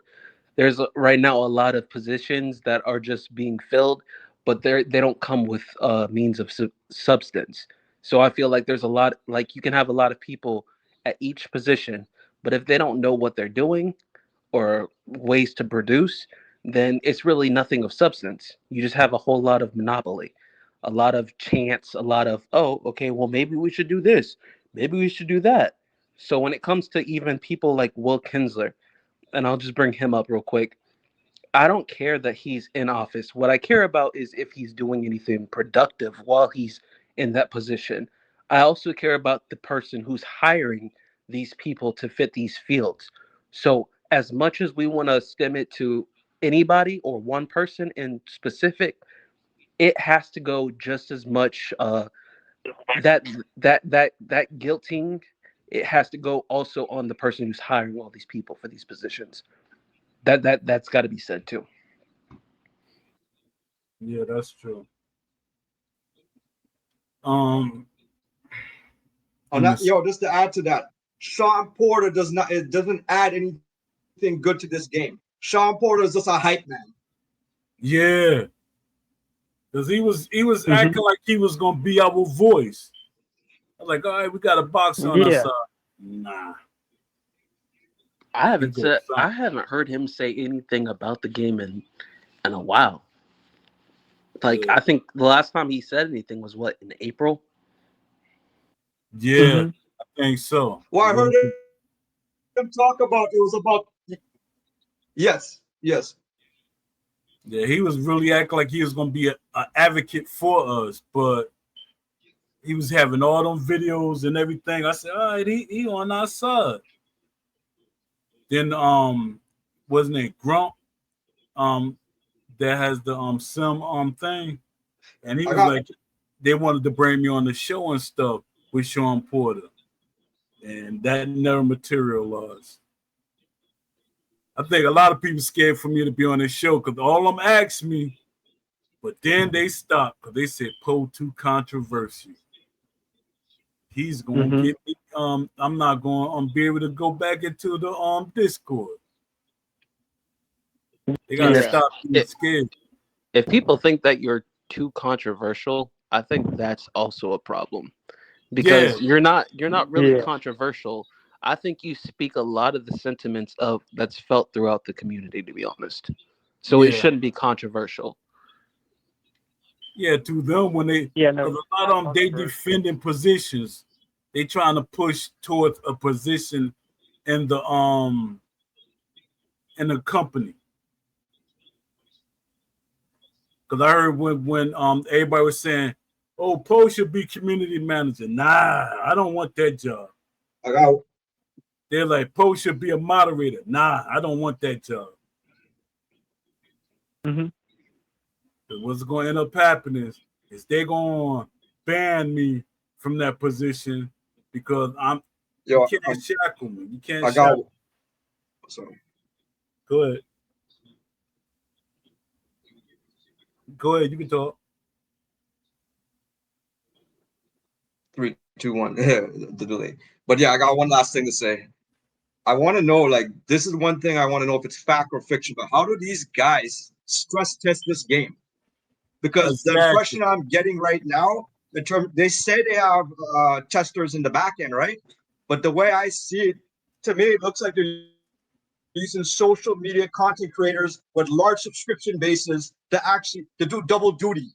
They're using them to market the game, but at the same time they're using them as game testers. But the problem with those guys are that they don't want to lose either. So what Hmm. they think I put on paper is going to be bias, and that goes into the game after. You know what I mean? Yeah. Yeah.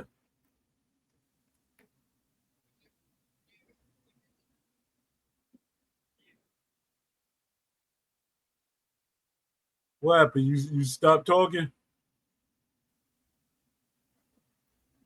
All right. I got this something I wanted to read. I got Yeah, questions I took I a break, but want that was my point. Ash Habib. I want Ash Habib to answer. Hmm. It's probably some questions that people want Ash to answer them. You know, let me see. Here we go. Ash, what happened to your original vision for Undisputed? The early trailers and conversations, even our own call, centered on realism, simulation, and honoring the sport of boxing. Now the direction feels muddled.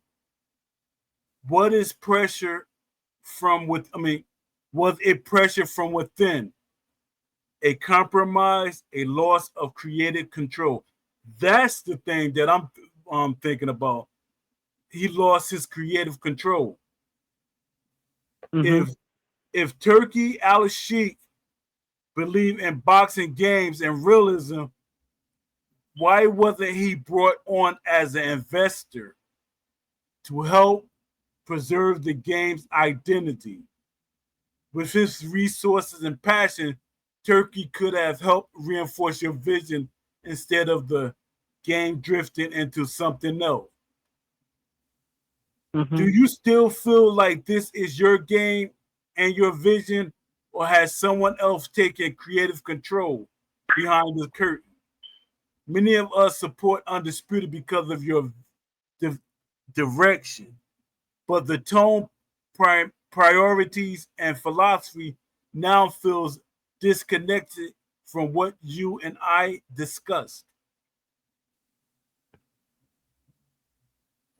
Why are passionate fans in the Discord server treated like ignorant or naive children, even if they understand game development and boxing deeply? Some of these fans have worked in studios or laced up gloves, yet they're dismissed, muted, or told they don't understand the process. Why is there so much psychological deflection and Jedi mind tricks, language used in official replies? Fans are now noticing replies that dodge key questions or subtle reframe valid criticism. It feels like gaslighting not community management? Do you honestly believe your mod and comms team is helping the image of the game or hurting it with tone deaf or evasive responses? There's a huge difference between moderation and manipulation. People can feel the difference, and it's hurting your credibility. What caused critical what caused critical features like referee presence, clinching mechanics, offline realism modes, and AI tendencies to be delayed, minimized, or scrapped? They said the referees are scrapped, and what else? The clinching is scrapped. Mm-hmm. These were pillars of your original vision. The fans remember that. They were never niche features, they were promises. Why isn't the dev team more publicly present to clarify direction and technical limitations? Studios like CP, CDPR, Respawn, and even 2K have led leads to who speak directly to fans. Where are the gameplay leads or feature owners here?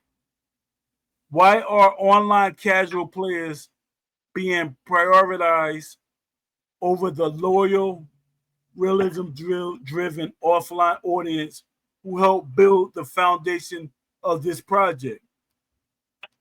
This isn't about gatekeeping, it's about honoring the base that support the simulation dream when no one else believed it could work. Ash, if you could go back and undo one decision during undisputed development, what would it be? Do you still believe in the vision we discussed, or has the company culture changed so much that you no longer recognize the game? Would you consider bringing in more boxing historian, trainers, fighters, and sim focused devs to help realign the game with its roots? So, what you guys think? Can I go first? Yeah, go ahead. So my thought is that, well, first thing I want to know. So we're saying Ash Habib, he's not in control of the game anymore. But what I want to know is, if he's the CEO, the top man, right? Yeah, yeah, How is that fact or fiction that he has no control? 'Cause how can a CEO not know what the hell is going on in his game? You know what I mean? He's Or still in. or is this He's still he's in in. control, right? he's So supposed to then the be. whole he's supposed to be okay, but then, well, we never talk to them. Nobody talks to them. That's the thing. It's all community managers. All we do is we talk to the community managers and they hear us and thing, but we never get that platform with him to speak on the direction of the game, right? But yeah, that's the thing I've been hearing a lot of, that the chatter is that he's not in control. So again, if he's not in control, the other person in control supposedly is Will Kisler. But how the hell does a person in that role of gameplay director supersede the CEO? Yeah, that's How is true. that possible? He doesn't. That's a matter of influence.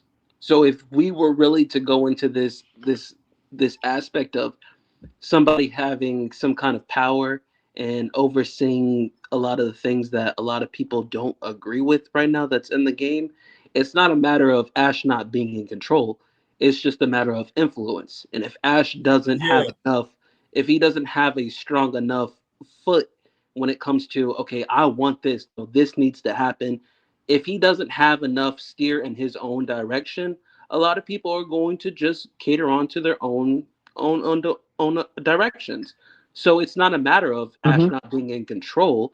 It's a matter of influence, and yeah, that's where we're and at right now. trust.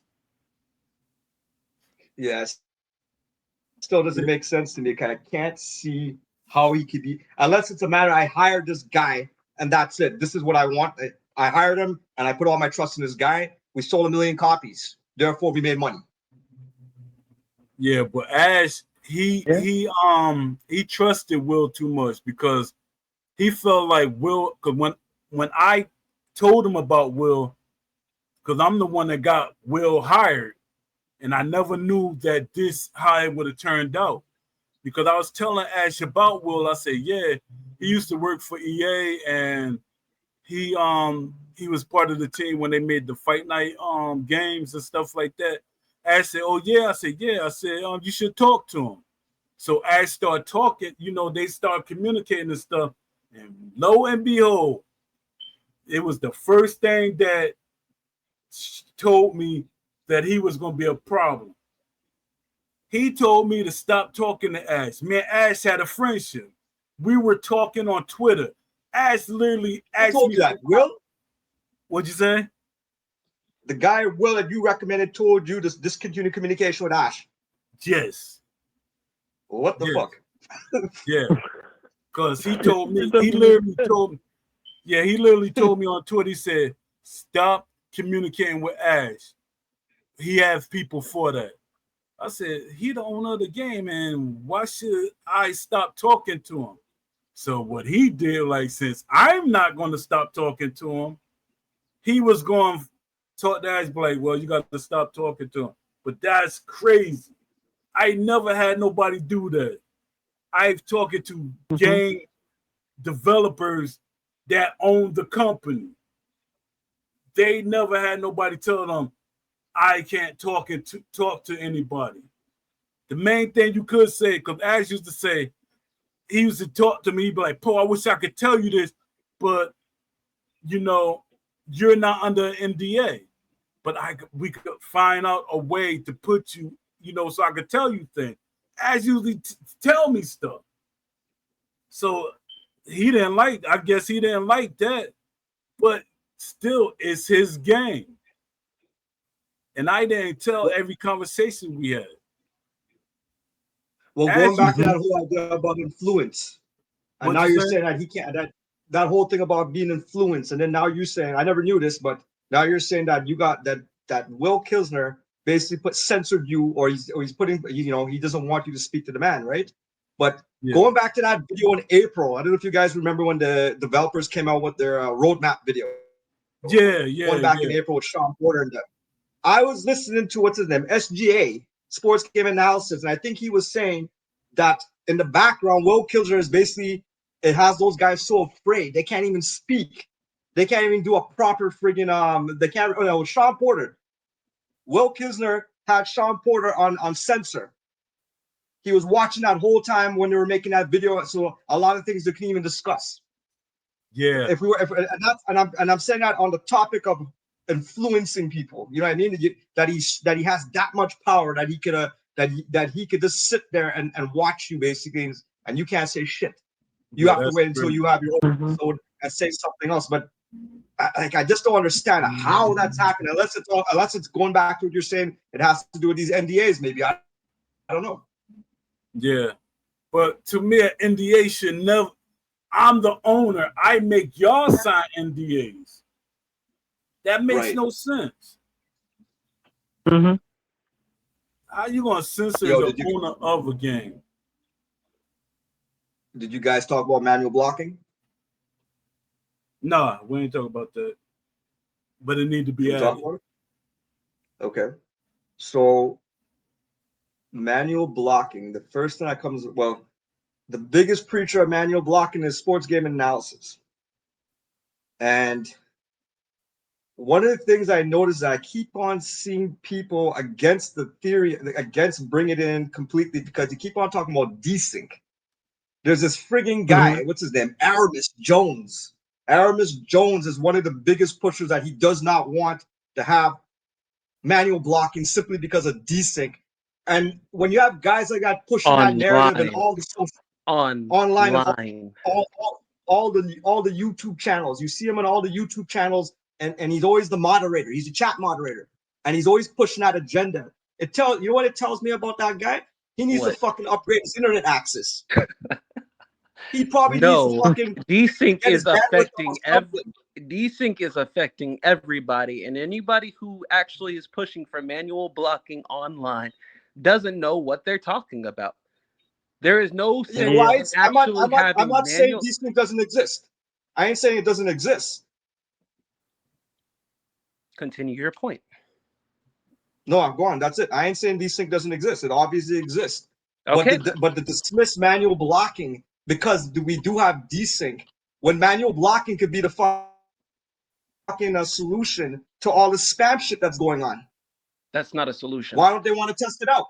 If anything, that's Well, going to okay, make if it it's worse. not You're not okay, so manual blocking if it's not a Sergio solution, Martinez online with this state of desync. That makes no sense. Mm-hmm. okay, but Yeah. the thing is, if it's not a solution, have they actually play tested it?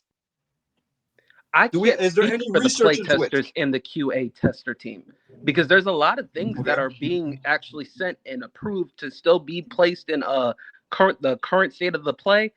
There's a lot that's getting passed through the QA team, and I don't understand that. That's what I don't agree with. Yeah, they're getting a free check. Yeah. Okay. Well, all I could say is that it could be some Jedi mind tricks, and this is why we're at this state where we think manual blocking will solve the spamming that's going on. I think If it hasn't, if there's no evidence of play testing on it, yeah, the up and down, I don't like that because that's Arcadian, that's EA, that's an EA move. This Yeah. is the things I'm talking about, the EA stuff that they're copying.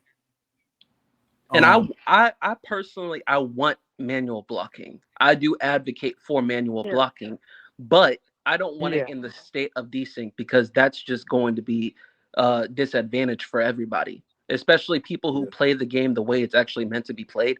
That's more of a that's more of a benefit to spammers, especially people who just like to button mash. That's more catering to them than it is actual sim players who actually think and have an IQ when it comes to boxing in this game. So manual blocking is not the Mm-hmm. answer right now when it comes to this state of desync. Now, if we get yeah, Yeah. desync minimized to where it needs to be, I'm completely advocating for manual blocking online. That's what I want, but I don't want it right now in this state of the game right now. Yeah, I agree. Mm-hmm. okay, so even with Yeah. well, You I just shouldn't have it but online. so even yeah, go on. Once the networking code is flushed out and we have minimal desync, then start talking about manual blocking online. But for now, focus on getting that code fixed up. Make that code so like it's flawless or nearly flawless, and then we'll put manual blocking in the game online and force everyone to adapt to the new times.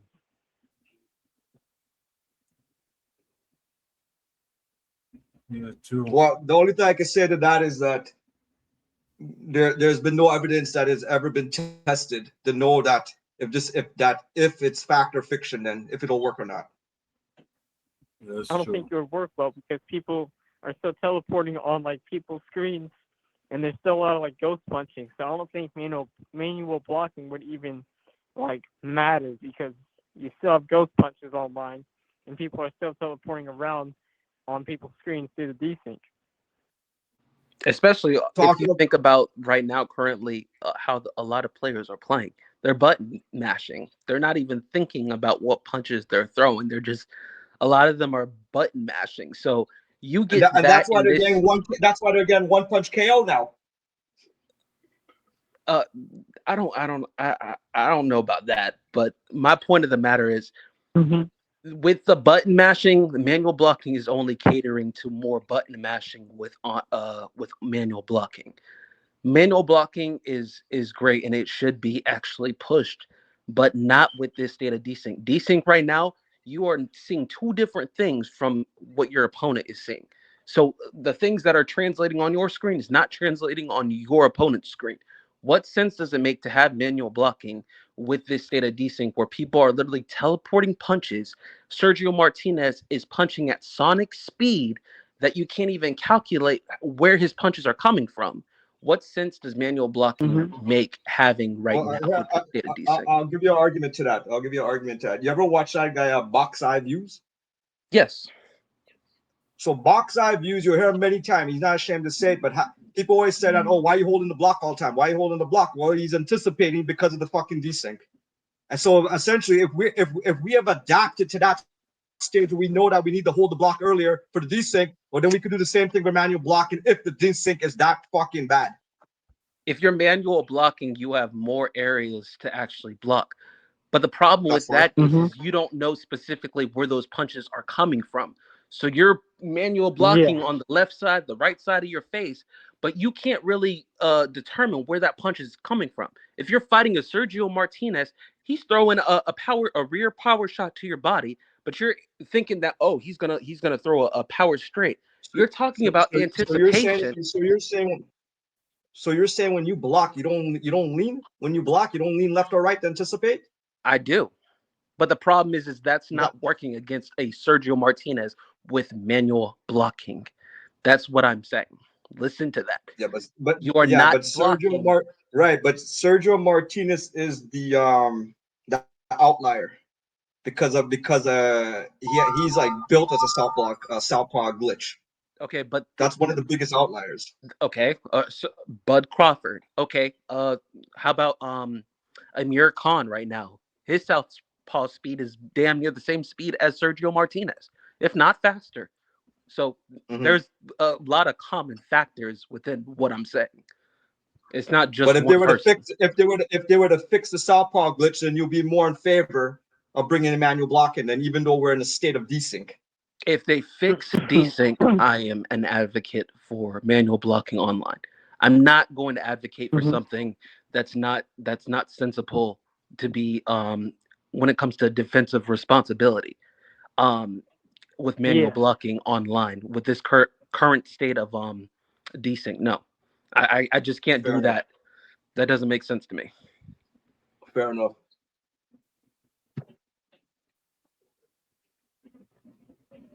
Yeah, so who do y'all want to be at on the round table? You mean that I CSI want roundtable shit? Yeah. I'm not gonna be there, I want so Ash to be there. 'Cause I want to hear I want to hear what he has to say. I Yeah, want to me see Ash. I want too. to see Ash in a lot of these videos. If I was really able to actually pick who was on the round table and would be able to give the community the actual answers that they need, I would pick Ash and Will Kinsler. Will a second Kingsler. Will Kilsner. I don't know Uh, if I want Will I don't know on. about Will Kingsler, man. He's like an EA guy. I don't know if he'd be much truthful. Okay, well then I would get somebody else to actually ask the questions then, because the Yeah, problem is you someone who doesn't work at the problem you run into FBI, like has been following the game. exactly the problem you run into is right now you have people who are working under the same development. So of course you're going to get the PR responses and PR questions. There's a lot of questions that I've asked, but are probably not all going to be asked whenever the roundtable comes. But the thing is you're not going to get full line of transparency with the person who's actually asking the questions already. There's already stuff in place to avoid stuff like that happening. So realistically, when it comes to this roundtable, I don't think it answers all the questions that the community actually wants to be answered.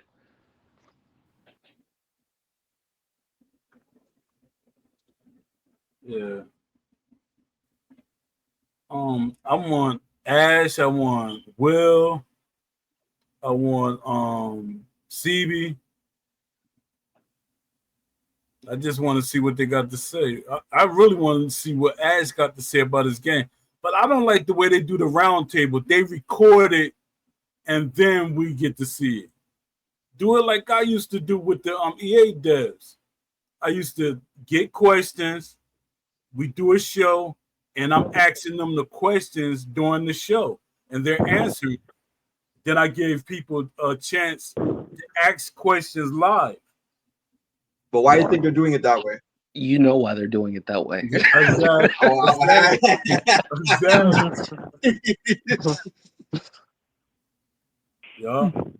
They try to Hey, make I want. sure we don't ask them nothing they want to answer.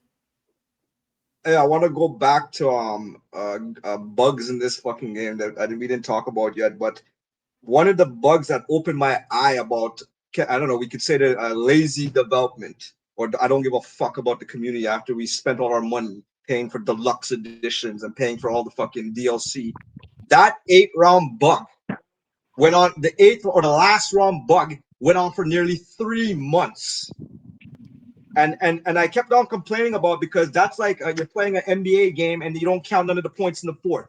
You're playing an MLB game, we ain't gonna count the ninth. You're playing football, we ain't gonna count the fourth quarter, and so on and so on. They let that go for 3 fucking months, and it makes me wonder: do they actually know the significance of scoring in boxing? Then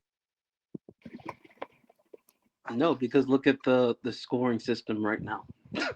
It's horrendous. no, but I know what you're saying in terms of because boxing's kind of, everyone says it's rigged. A lot of the stuff is rigged. The judges are not professional boxers. A lot of them, they're doing this for a living. They come out there, who knows what's happening, right? But I'm just saying, in terms of, we're playing a computer video game, so we don't have to deal with conspiracy judges, you know. But the thing is, why didn't they see that as a significant hot fix? That we're playing this game online, we're playing on rank. Why didn't they give a fuck about that it's not scoring that 8th round? And that went on for 3 fucking months. You're telling me they can't fix that? That's kind of like that kind of shows some incompetence right there. If they have to limit the rounds, Right. championship rounds, like, like 12 rounds. That's what champions fight in. They say, oh, now we're out of the normal rounds. We're in the championship stages. But like 8 rounds exposes the problems of this game. 12 rounds would force you to be smart. Yeah, but like just sticking to the whole having that bug, not being able to score that final round. Like whose lap does that fall on at the end of the day? That went on for nearly 3 months. I'd say probably the QA team because they're the ones who get the final say of if something should be released or not. But that doesn't fall. So definitely that's out of scope for the community managers like Jack Shep, or staff, right? That's out of their realm. Yeah, that's not what they do. Okay, so that's out of scope. So next in line, then you're saying it's just the QA. What about Will Kisner? How much of a say he has to do with it? Well, I'm just saying, if we're saying this guy is the fucking, he's overseeing, he's keeping everybody's mouth shut. He has fucking Ash scared to death. He has Sean Porter scared to death. I wonder if the QA testers are scared to death of this guy. Like, I don't know. But it baffles me how that a simple thing like the fact that we're only playing 8 rounds and you guys can't even count the fucking 8th round. That That's hurts me, man. crazy. That's crazy. That's I played nuts. that game for fucking those 3 months. No, playing like that shit, man. I couldn't believe it. And you see right That now, can, what we have right here is a whole matter of conspiracy and not actually real truth. Because what happens is if there's a lack of transparency through the community to the devs, that open line of communication, you get a whole lot of rampant conspiracies that don't nobody know what they're talking about. Because QA team is really what we should be pointing out right now. Because how is all these bugs? What is the data that's getting fed Yeah, before the final actually release of a patch coming out? What yeah, is the final say from the QA teams before something is said? Oh, this is a problem. This is an issue. Oh, this is not going to translate online. What's being said in these conversations that's not being translated into this game? Because right now I'm seeing a whole lot of people in the wrong positions, and right now we're pointing just one wrong position, but there's a whole line of wrong people in the wrong positions right now. yeah. But yo, did you know who's a QA guy? CTH, the developer that be in the Discord. He's a Q&A person, Yeah, I remember him saying that. I and remember him that saying that. and that's like he ought to be ashamed of himself. He been there like almost day one, like Amber. He ought to be ashamed of himself. And with this stuff being released the way that it is, and with the game having so many flaws and bugs right now, it's like I wouldn't be able to actually say if I was ever on the QA team. That's how bad right now the state of the game is right now. Yeah, There's so much that gets through before the final say so of the release of the patch coming into the game. And I'm not trying to be mean. I'm not trying to be an asshole to the dev team. I get the fact that there are things that we don't understand as a community that they're doing. I get that there's certain things that are going on behind the scenes that we are not getting the full say understanding of. But what I don't get is why don't you have all the right pieces in the right positions? Because right now, what you're doing right now is you're saying you have security because we're gonna defend you. We're gonna say, oh yeah, well I have all the faith and belief in my team. But the problem is how is that coming out in your product? yeah. Because even Saf keeps saying Ash is real busy. Busy doing what? If she's part of the marketing team and promotions, what is Ash doing? So what is he busy about? You got people that they get the boxers. That's Todd.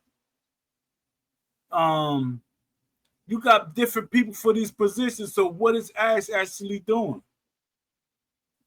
I'm not trying to be rude. What you? I'm not trying to be rude, but Ash is at the strip club.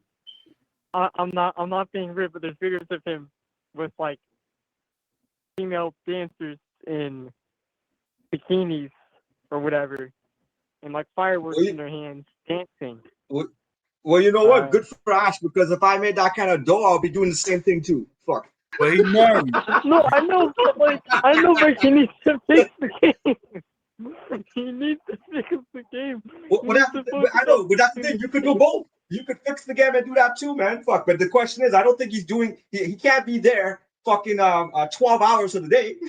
I mean, but what he's doing is good. I don't disagree with that shit. But my thing is put people in place that can actually run your company, and they know what you want in the game. Because it's plenty of the earlier roadmaps. It was what the that trailer we got. That roadmap kind of matched up with that trailer where we see the big I keep forgetting Eddie Hall and what his name? Arthur, whatever. But when Lyndon they was Arthur. Lyndon Arthur. Lyndon Arthur. Don't get that right there, it was part of his roadmap. The way everything was moving and stuff. And in that video he was talking about different things. That was part of his roadmap. Like when Beast was telling me earlier, he said the BPM doesn't even work. It's just a placeholder there. Yep. But in the earlier games, the BPM worked.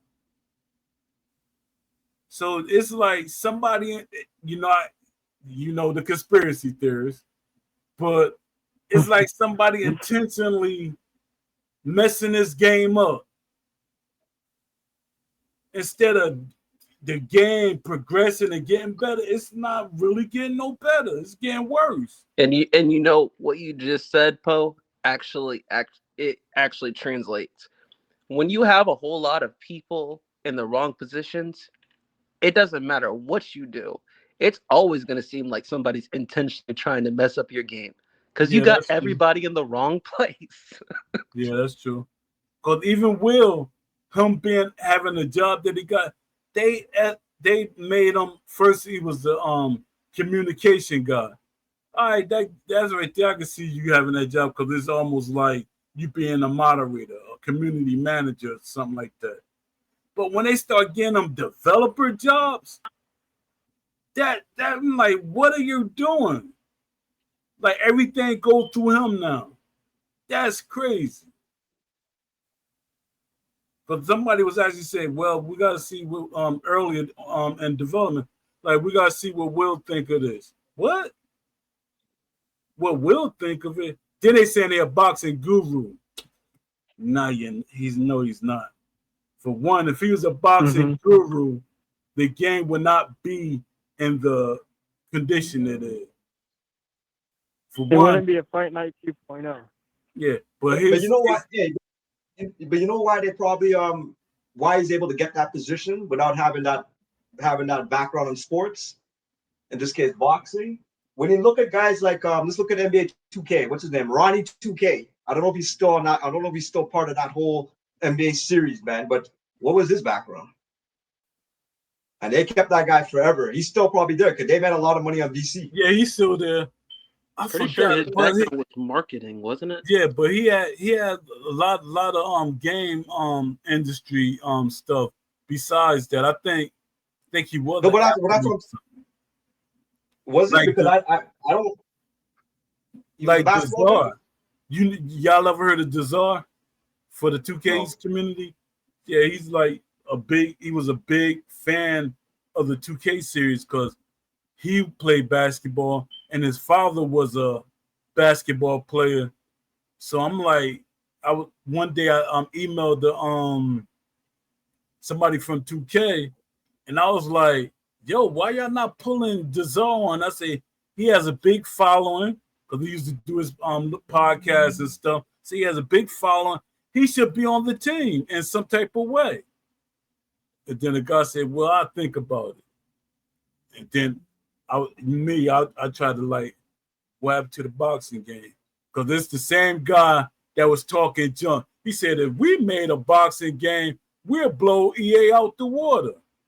Because technically, that Don King prize fighter was not their game. They were just the publishers. Then that started making me think, the publisher has that much pull that they could stop the company. 2K stopped the company. They bought the company and got rid of it. That's crazy. That's an EA move. So we literally got an insight on what 2K was becoming because 2K wasn't functioning like that. And my thing is, Steel City has publishers. Can they buy EA? I mean, buy Steel City off, and because the game did do good, so I can't compare the Don King game to Steel City because Steel City sold over 1 million copies in 1 week. And it took EA 10 years to sell 1 million copies. Yo, Paul, check this out. Yeah. When I look up Ronnie 2K, that's a basic who he is. He's a social media influencer, most known for his roles as the face of NBA 2K franchise. Ronnie's one of the kind of business model transcends the gaming industry and has led to become an influential figure across sports and entertainment landscape. I don't even think he has no college ball experience, but he was the one that was running the show there for the NBA 2K, and it became successful. But that was the advent of VC, you know what I mean, and DLC and loot boxes and everything. Oh yeah, you're right. So that's what I'm saying. Like, I don't think I can't think of too many video games of sports where you actually have that mix of the person that's that they're gamers, but at the same time they had a background at some college level or even high school level playing sports. Yeah, because 2K they actually have a thing, 15 people on the team that's actual basketball players. One of them was a pro. I mean, a couple of them is a pro, and some of them like amateur basketball players. I knew that for a fact. But that's why so much it looks better. Like presentation, 2K blow everything out the water. Presentation wise, that's why that's what I used to talk to Ash about when we was talking. I said, yo, presentation can sell the game, everything like the boxers look unique to themselves and everything, that would sell the game by itself.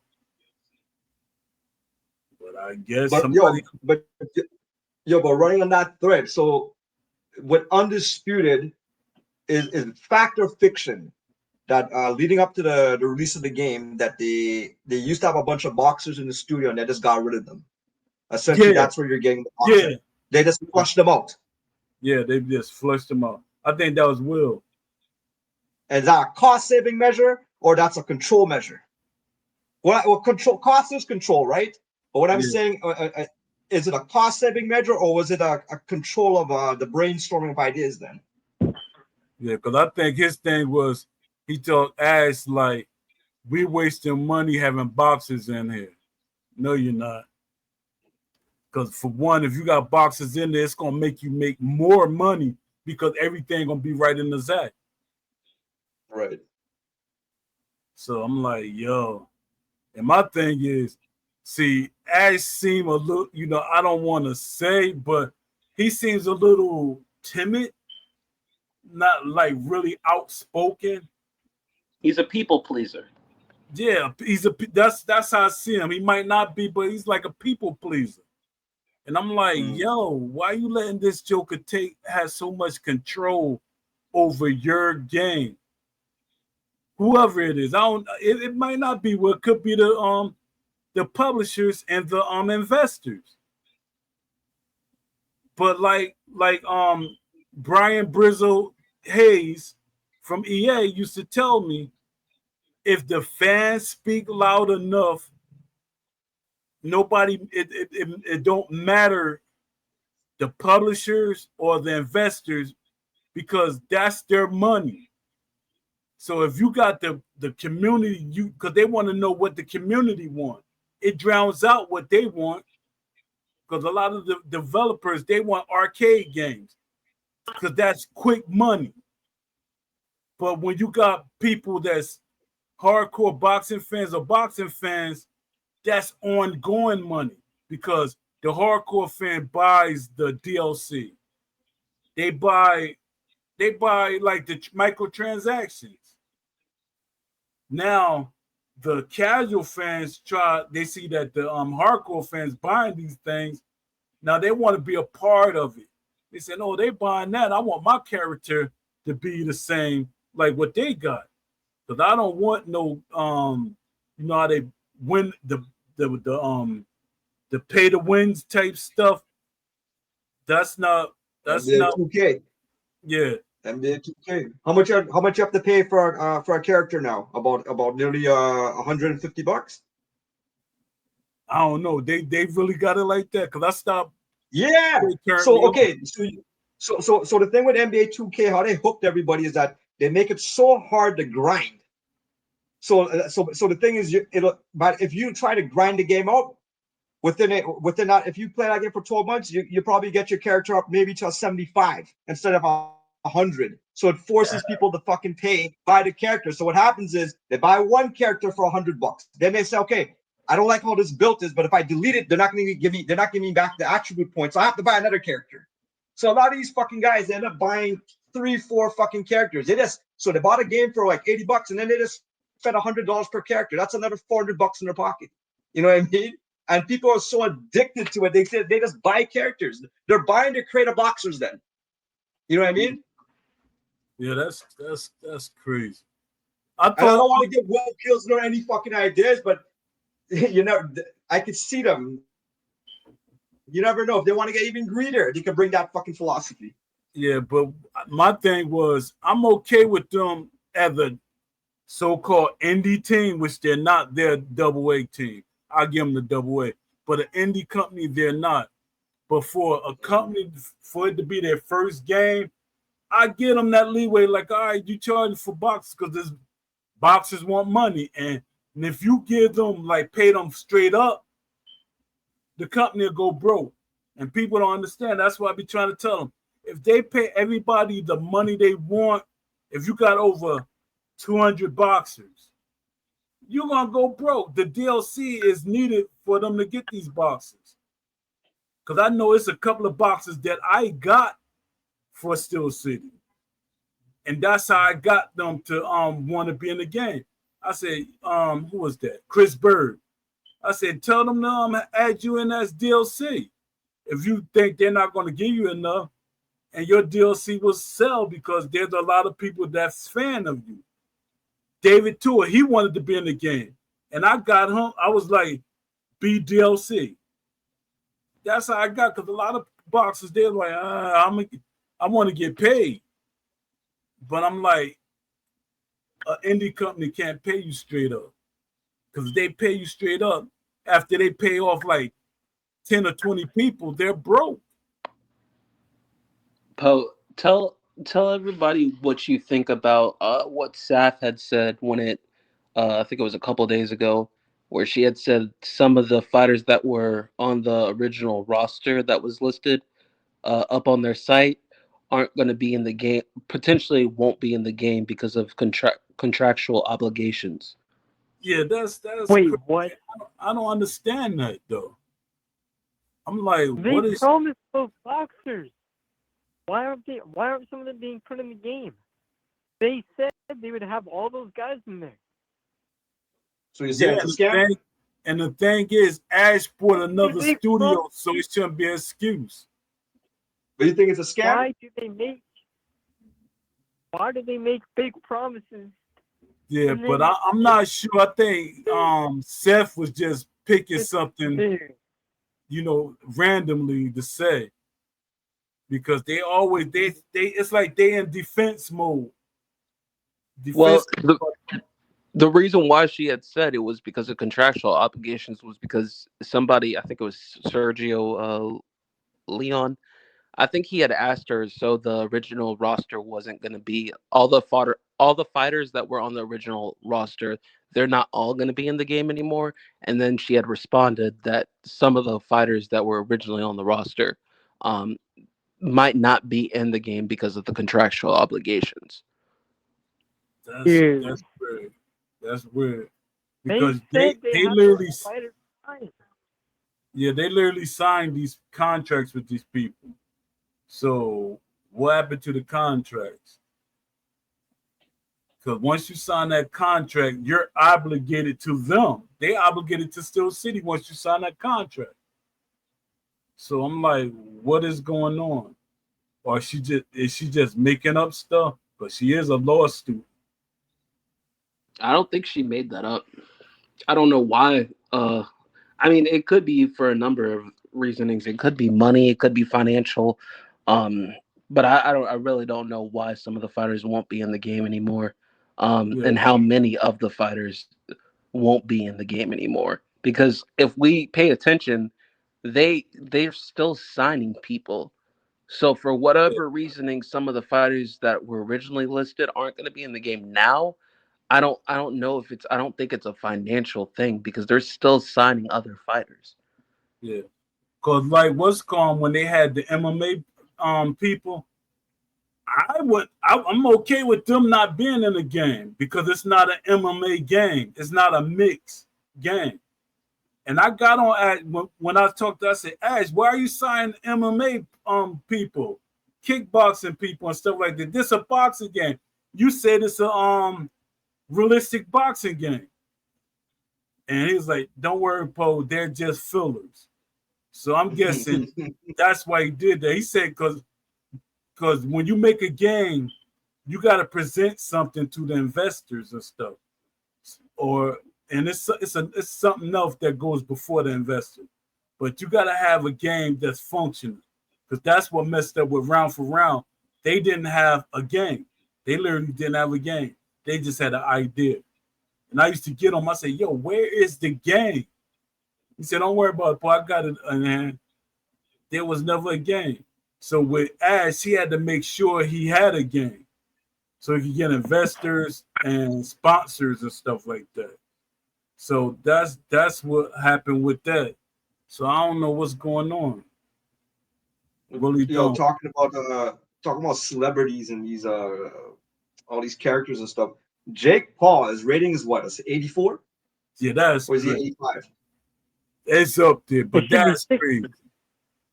How much is he? His That's a rating. contractual thing, He though. fights for That Fire that Fire. that rating is He contractual. paid.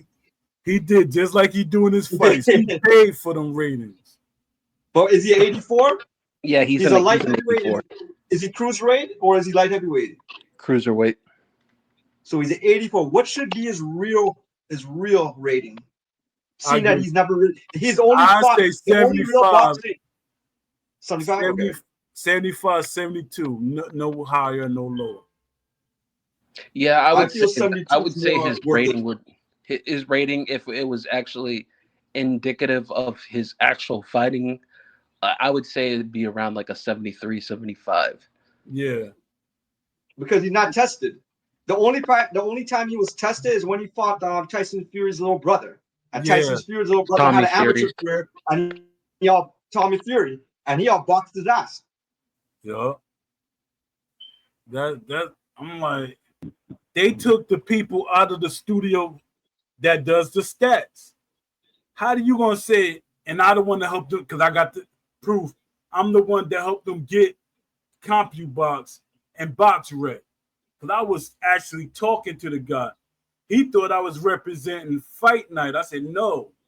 I said I'm not even representing Undisputed. No, it was ESPC at the time. I said I'm not even representing them, but I'm trying to help them get a jump start on their game. And I said you should be a part of it.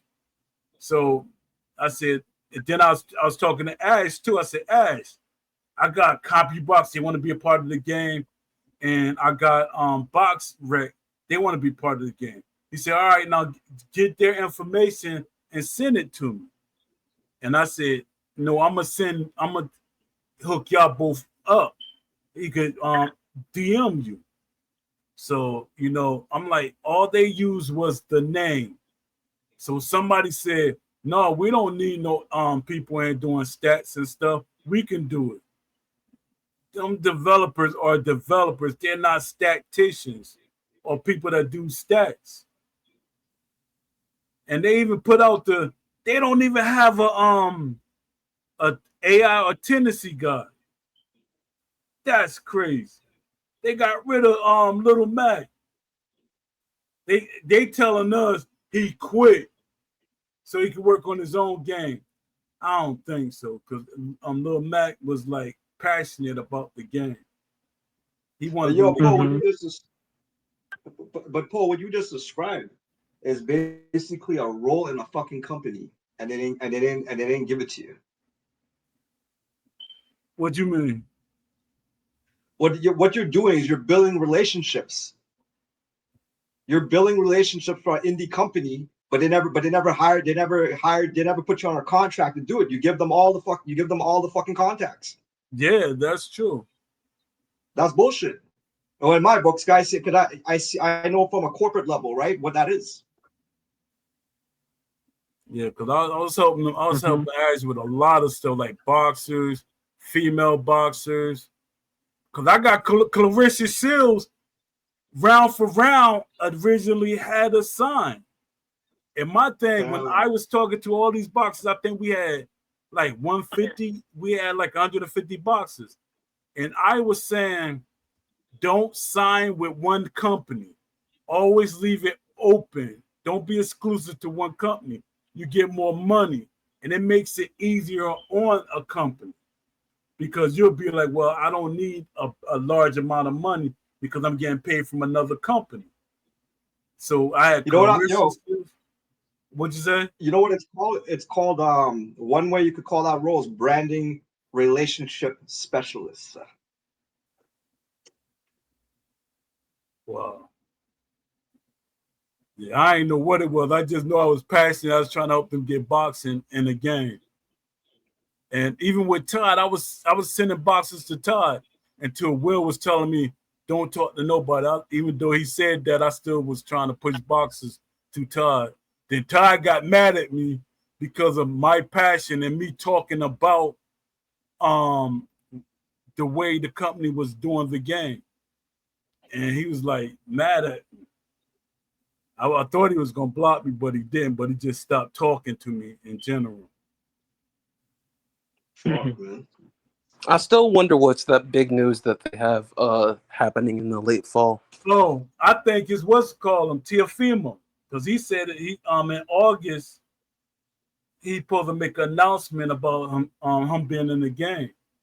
But me, I think it's that they're going to transfer over to Unreal Engine. That's going to be the announcement. I Yeah, that's what I had originally said, but so many people keep telling me that it's they don't think that's the news that I don't really know. Because I, So It's does I had that mean said they're that going it's part big. probably two? going to be a port He's over saying to it's Unreal huge. Engine.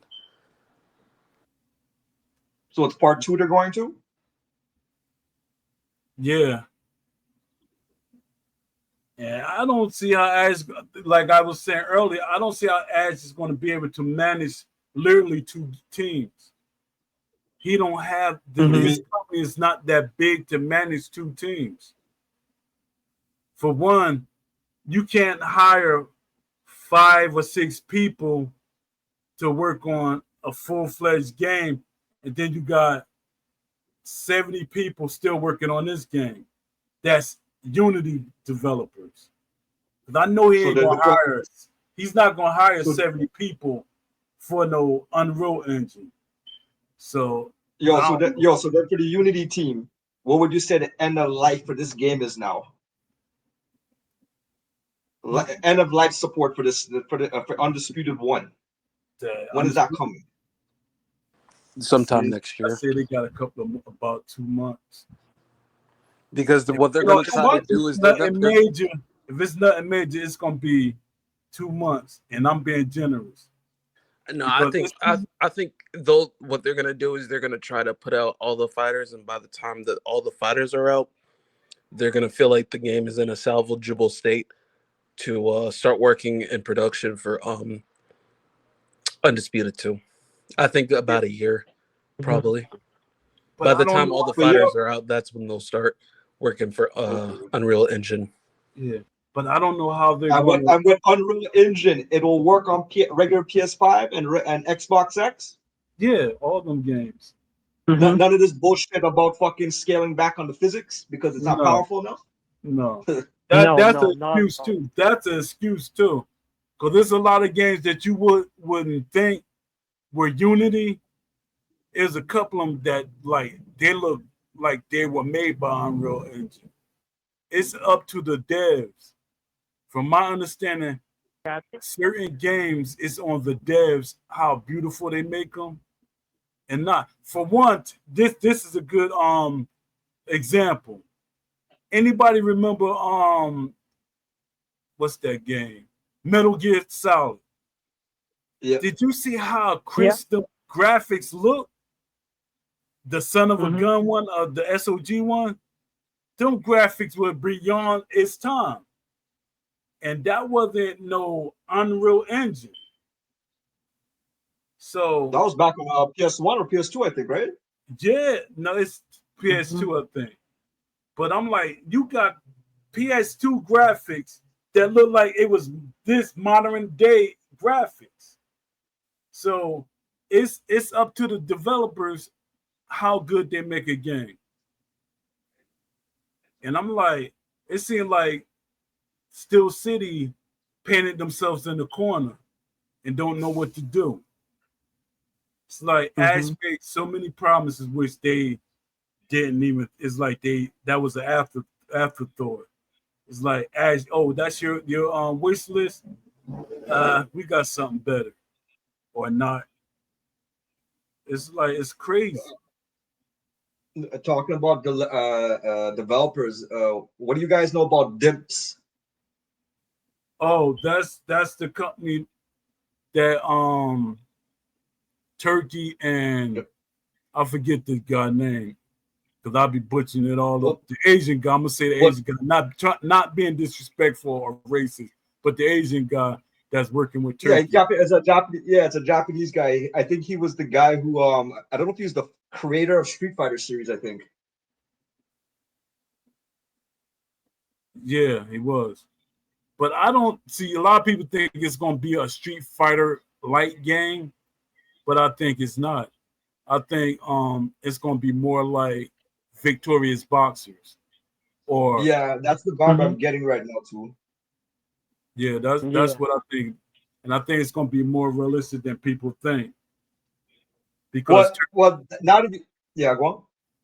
yeah, because Turkey he wants a realistic boxing game, but that's all he talk about. Even when he had that interview with the guy from was it from the Zone or I forget his name, but when he had that sit down with him, he was talking about having a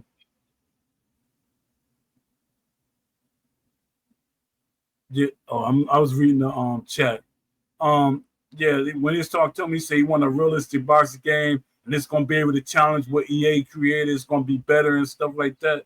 And I'm like, all right, that's what I'm talking about. So that shows that he won a realistic boxing game. But yo, but that being said, when was the last time we saw Undisputed as a sponsor of one of the boxing pay-per-views? Wasn't that all So the way back in December? no, I think recently, but still, I mean, at least a couple of months ago. But that's yeah, Dad, Well, y'all the made me reason I'm saying type. is I'm because Turkey. what I'm what this talking about Turkey on the what this seat, and I type I'm Turkey in the chat. Yo, well, this I'm is the making thing. some. The last time I remember seeing any kind of sponsorship during a boxing fight for Undisputed, I think it was probably October, but I think I saw it in December as well. I think during the leading up to Undisputed fight between God, what was that Undisputed? Was it the two heavyweights? It was Fury versus Tyson Fury, not Fury, Usyk. Usyk versus Fury. I think that's the last time I saw it, right? But ever since Yeah, then, I heard this announcement that Dimps is making this game. So I'm wondering now if the reason we're not seeing Undisputed being promoted anymore in any of the boxing fights is because they're preparing for this now. They're preparing for this game with Dimps, so they're cutting off Undisputed. Because think about it, you would figure the other day they had a big what was the Undisputed fight that happened the other day? You would figure Undisputed would have been one of the sponsors. Instead, you're seeing fucking King of the Fighters, or what's the name of that game? You're seeing all these fucking Street Fighter games being pushed. yeah. What's they were at the Usyk fight because they had a what's called Box Fest or something they call. I forget the name of it, You talking but about the Usyk versus Dubois yeah, fight? What? That was on. they That were was an there. Undisputed fight, and you never saw any. You never heard anything about Undisputed. You would think that Yeah, okay, you Undisputed didn't. or Disputed. They had a different. They were there, but they had a separate event there. So what? It costs too much money to have advertising during the actual show. That's crazy because what's supposed to be they promoting the game, Turkey. So that's like a freebie to them. But I guess he tired of the game. What of the game that they made. I mean, he still talks about I'm it, what? and they got Adi Oladipo. He's Yeah, advertising it too. that's the guy that interviewed Turkey when they was talking that he's talking about he wanted the realistic boxing game to challenge um EA Fight Night. You see how CSI they locked up Muhammad Ali license? I think for the next what is it? Next at least 10 years. Yeah, till 2037. Yeah. No, I think that's it's over more than 10 years. It's 2037, Yes. so yeah, it's just Well, about Yeah, It's about it's 12, about that's about 12 was years. about 17 years. yep. that's an EA move. Yeah, Hmm. but I counter gotta to bring that, They want to launch him. They want to yeah, I launch gotta him bring behind the back the game, but they conspiracies. have a selling point. They have a That's selling different. point. Thing. but you know what the counter to And that they is? The do- counter to that is Dimps got to give the fan base a face scan. Once we get that face scan future, we make our own fucking boxers and then fuck the DLCs. You know what I mean? Yeah, And that's why I was saying but, Undisputed but will I never think give us that's the face scans. whole I know that for thing. sure. That's the whole thing with Turkey. Mhm. That's what he's trying to prove that you can sell a game without boxes. Yep. Just look at 2K. Look at WWE 2K. They have DLC, but they still develop the what do you call it the creation suite that allows to do all these different things. Right? They don't give a fuck because they know people want to do that. They're not trying to fucking squeeze every dollar out of us. They're not trying to skull fuck us. You know what I mean? Yeah, Mhm. Yeah, that's crazy. Cause it's like once EA was out the picture, because 2K wasn't doing that when EA and then was going head to head. Soon as EA was out, I think a year or two later, boom, they start hitting everybody with microtransactions. I said, oh, come on. You supposed to been like, we was calling them the EA killers, but they start killing everybody pockets. So my thing That's is, what we want a football game from 2K. That gonna be microtransactions.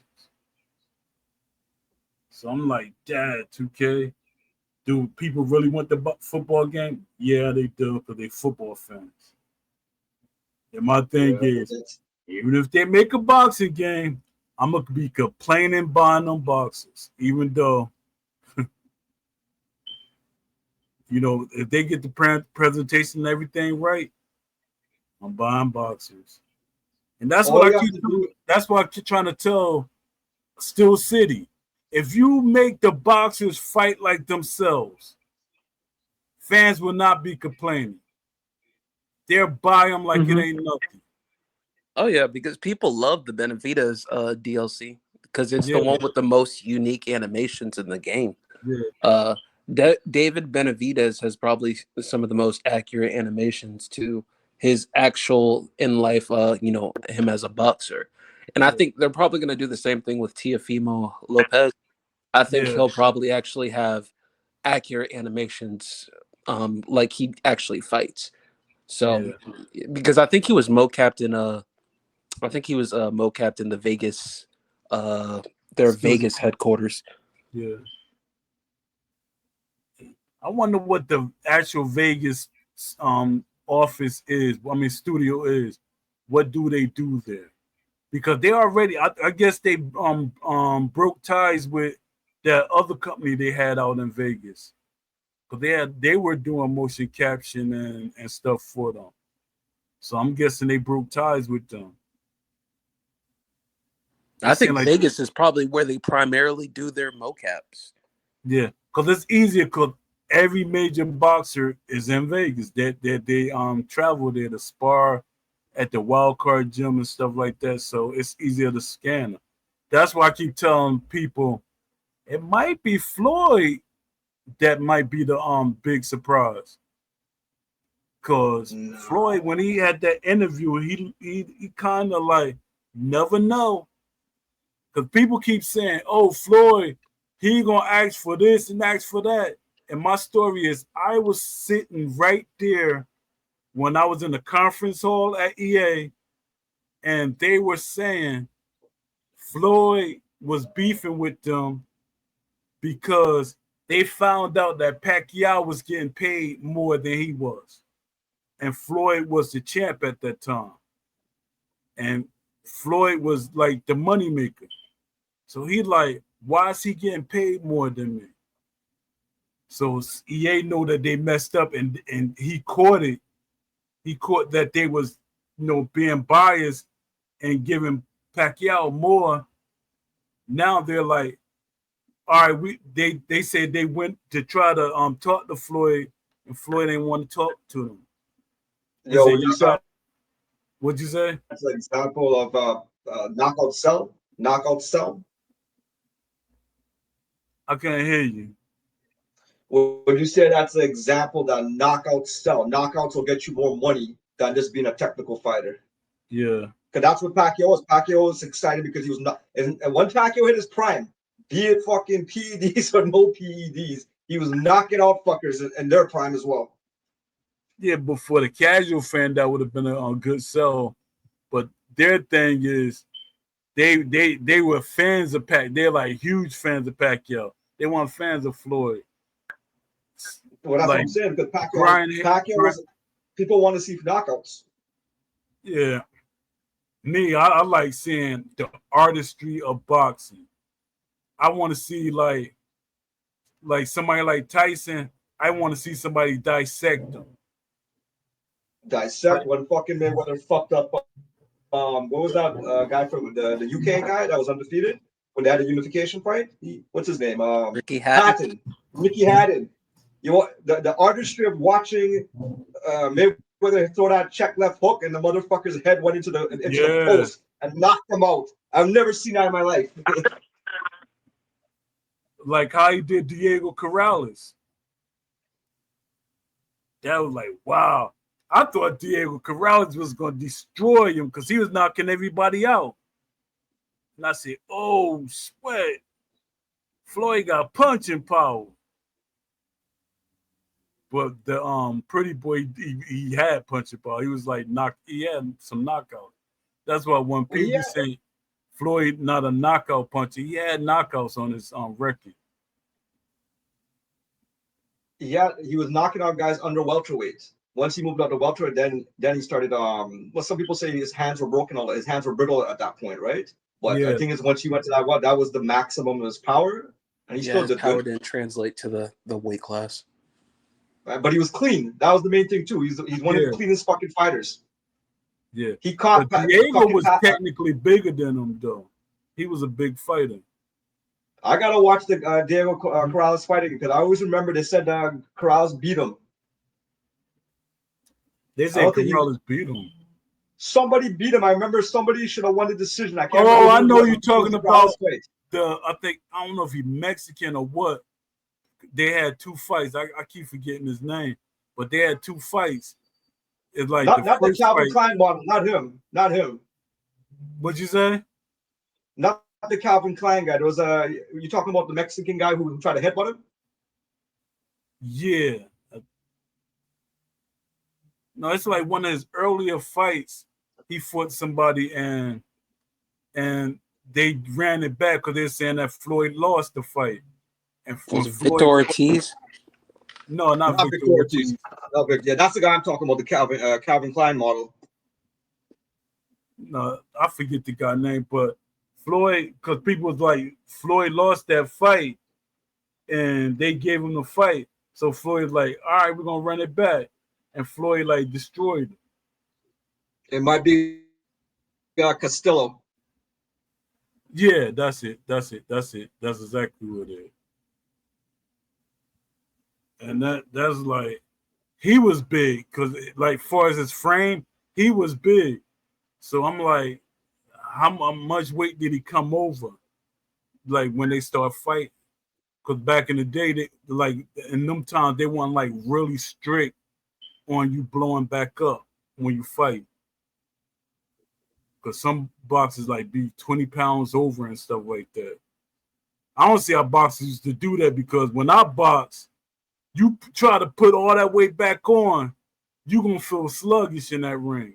Yeah, that's like what's his name? Edgar Berlanga for the fight against Canelo. Whenever he stalked up to like I think 197, Oh something yeah, like that. Yeah, that rehydration. I don't know why people go to that limit. because that's a they know what they're doing. Because when you do a rehydration, you making a person lose his strength because you know you're already probably big. So while I'm trying to lose that weight, he comes in there and that gives you advantage. And that's crazy.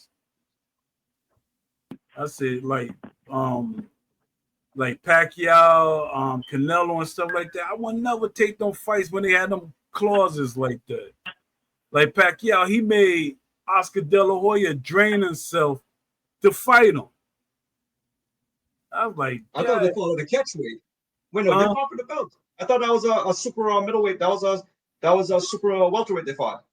But catchweights, like majority of the most of the catchweights that's actually good, it'd be like you're losing like probably like 5 or 7 pounds. Some of them boxes be way bigger than that. Like when Pacquiao fights some of them guys, they be way heavier than that. Now you gotta quickly get rid of that because you know how much. And their clause is you can't rehydrate. Now that's what get boxers. All right, I got the weight off, but now I need to rehydrate. Nope, you can't rehydrate, and that's what get him. Shane Mosley, he dropped all that weight to fight Pacquiao. Cause I was like, Daddy You looked know, like he was a skeleton. I don't remember if they had a rehydration clause for both the De La Hoya and the and when he fought Mosley. But when he fought De La Hoya, it said they fought 145, or they fought he was 142 and 145. So they were fighting at welterweight. Yeah, but it was I mean, I remember they was talking about it. The last time I heard about in recent news, it would have been what they did to what's his name, Tank, how they caught Garcia. Oh yeah, They call him with a rehydration clause and fucked them up. yeah. What you think about Tank? Is he done with boxing or what? Nah, I he's think still it in. I might don't be know. over for. Why? It might be over. Charges. What you think? It's a domestic situation, but I want to see him run it back with Lamont. Roach. Yeah, I want to see him run it back too. They were Because supposed to have something scheduled for this upcoming month in August, but for some reason yeah, they keep pushing it back. And I don't know if that's a Tank thing or what, but for some reason it started out they were gonna fight early in August. Then it went over to the mid, and then now it's like, oh, it's potentially like the 27th or the 23rd of August, but it's most likely going to be pushed back even more. So I don't know what's going on with the whole Tank versus Roach situation, but that's the fight I want to see him actually do the most is him versus Roach again. yeah. I want him to fight Roach and then Shakur. That would make sense because Yeah. Shakur has been saying him versus Roach, him versus Tiafimo. There's one more fighter. I think he said that he would like to see Frank Martin too. So Oh there's yeah. and Connor Ben too. Connor Ben. There's a They lot of both. fights, but I think But kind of being a little too big for him. nah, I think that I think Shakur runs laps over Connor Ben personally. He might have the advantage in weight and stuff like that, but I think that Shakur is gonna run laps versus Connor Kind of Ben. big can crack. He could crack, boy. I don't He's know. got the power, but the question is if he can catch him. Yeah, that's true. Mm-hmm. But the way Turkey got things set up, because Turkey like the Tom and Jerry rule. I hate With that they be smaller saying ring. to me. where do you guys think? Sorry, go ahead. Go ahead. No, go ahead. Yeah, the Tom and Jerry so-called rule. It's annoying to me because some boxers, if I'm and I know I can crack when I was fighting, I was knocking jokers out, but it's always when you're fighting heavyweight and stuff like that, you're not the only one cracking. And if a joker hit me and I'm dazed, I'm not standing there. I'm gonna move around a little bit to keep my head, you know, you know, clear my head if he hit me, or I'm gonna try to make him tired. That's why some boxers move around. They want their opponent to get tired from trying, take some steam because if they're throwing punches at you, they hit you and they're not connecting. That means they're going to get tired, and then Yeah, what you do, you start attacking. like Shakur versus Zapata. Just That's let him right. throw all those strikes. All keep throwing, keep throwing, keep throwing, and then in the later rounds, Shakur started turning it up. Yup, yup. Where I'm do you like guys think Abdullah Mason fits into this? that. I don't even want to talk about him and Shakur or something like that. He's I the just future I though. just want him to keep. Abdullah's the He's up. future. He's coming, man. He's coming for them. Yeah, Like but he's one of him and Carmel actually are some of my favorite prospects currently. I think they're both the future. I think Abdullah has a brighter future than Carmel though. yeah, I do too. What's gonna hurt Kamel is his height because you got some jokers that's up there because for his weight class he's short and it's like boxers in that weight class are tall now. They're thin and thinned out and tall. So I don't know. Yeah, Talking about but tall and thin. What's his name? What's the welterweight champ's name, man? The Tower Inferno. What's his name? oh yeah, Pandora. we supposed to get him. That guy.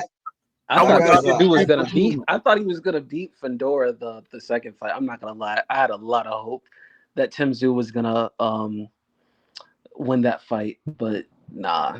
Sebastian Fedora I'm showed that surprised he he's quit. actually improved a lot.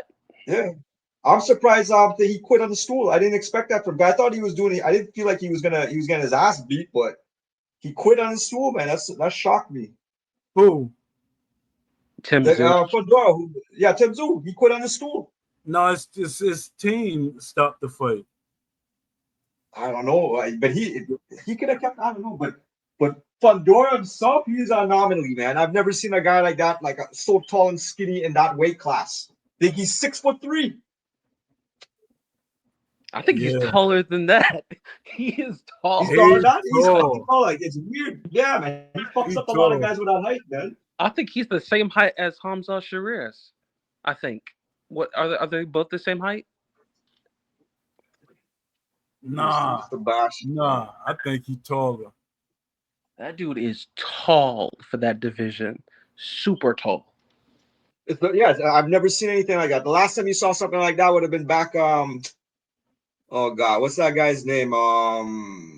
Those guys that fought in the '70s, man. Hearns.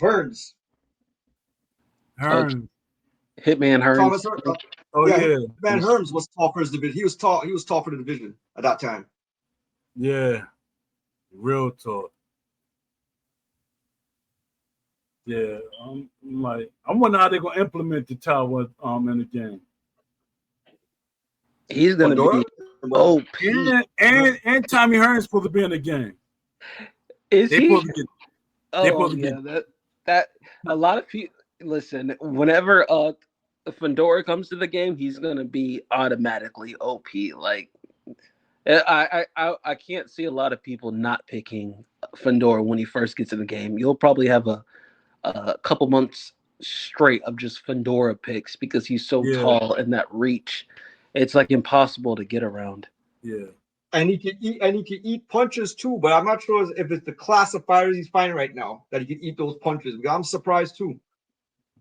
Yeah, Yeah, but that's he the made reason Tim Tszyu look why. like an amateur. But that's the thing. Yeah, he was eating his punches. I thought Tim Tszyu was going to win because Fedora has a bad habit of liking to fight in the pocket like a Riddick bow.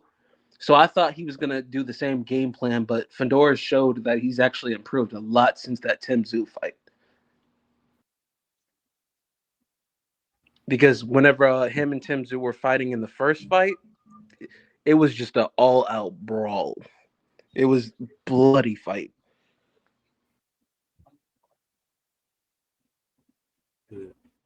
That I keep forgetting. I'm trying to watch two chats, and I forgot about the talk shoe chat.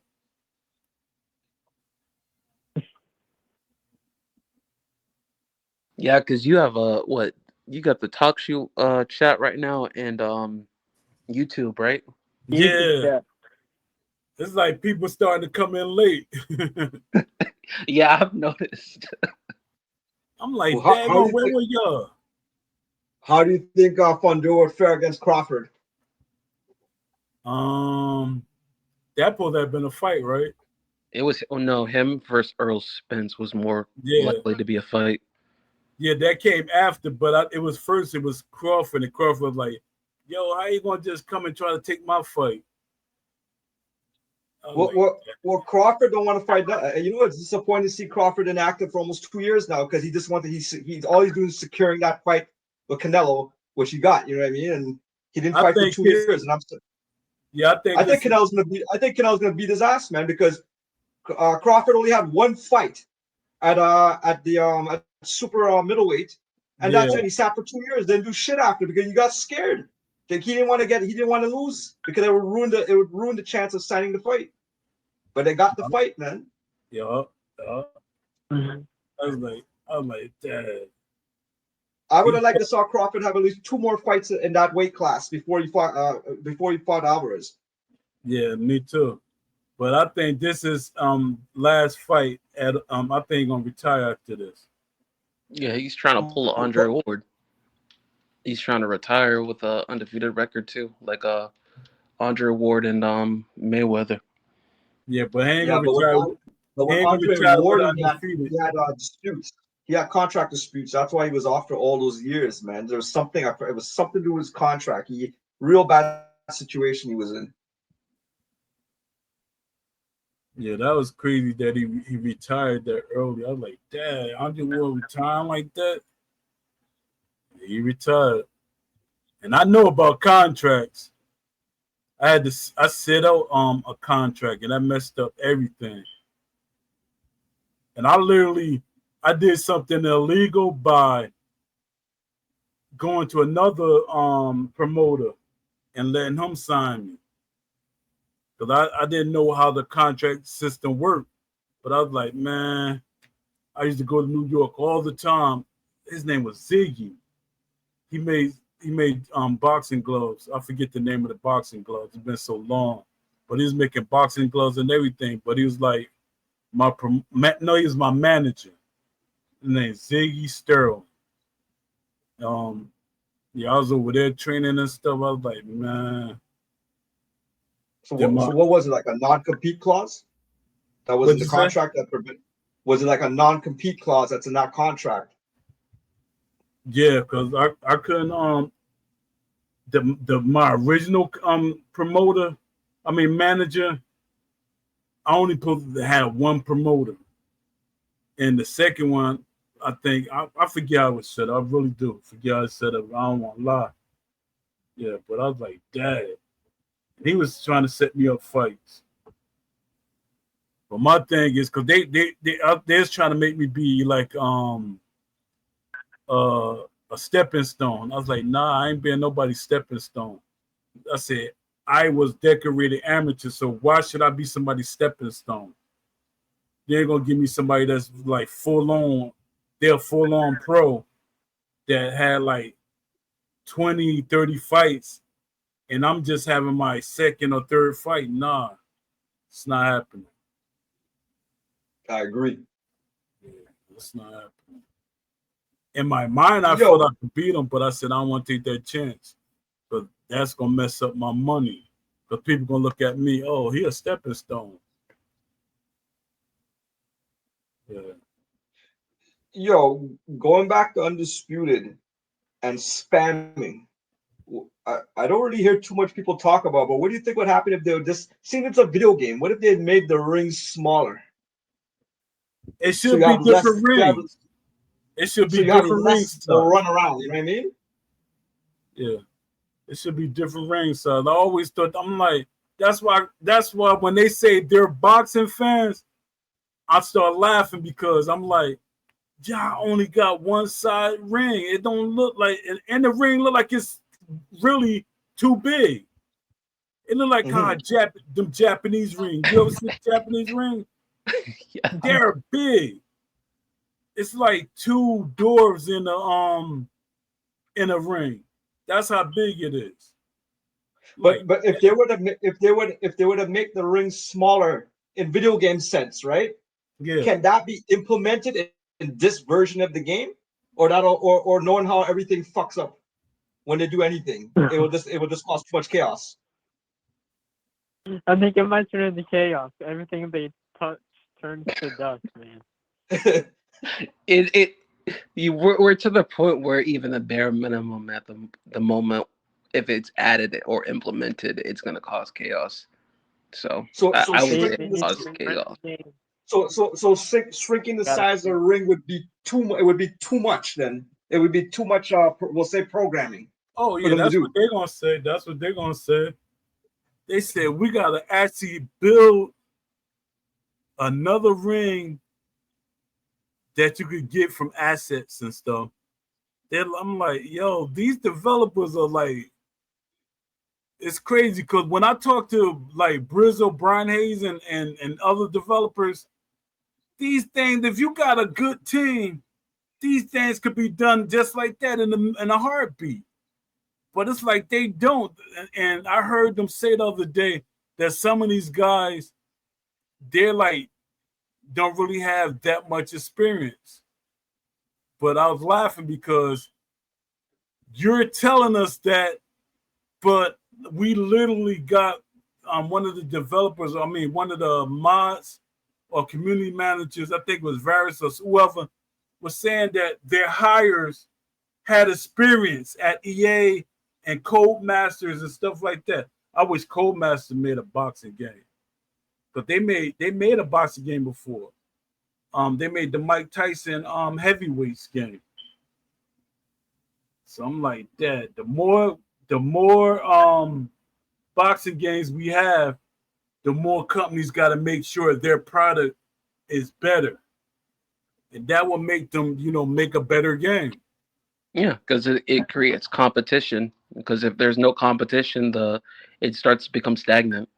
That's what Yeah, you're seeing with a lot of games Mhm. right now. Is there's not a lot of competition, so you see a lot of companies right now just being complacent with what they have.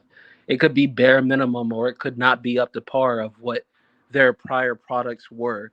But because there's no competition that actually can affect their sales, they're just they're stagnant and complacent because they're comfortable. And you know what, man? Complacent it describes also the undisputed community itself. We haven't had a boxing game since Fight Night Champions. So the boxing comes, we have to buy it, right? We don't, and then we see all these problems. What can we do? Will Pilsner blocked his Twitter account. He don't want to talk to nobody. He wouldn't talk to anybody even if he had the chance right now. You know, I looked for Asha Beebs. He ain't on Twitter. I think he's on Instagram. I didn't want to bother the fucking thing, but I was looking for him. that joker blocked me on Instagram.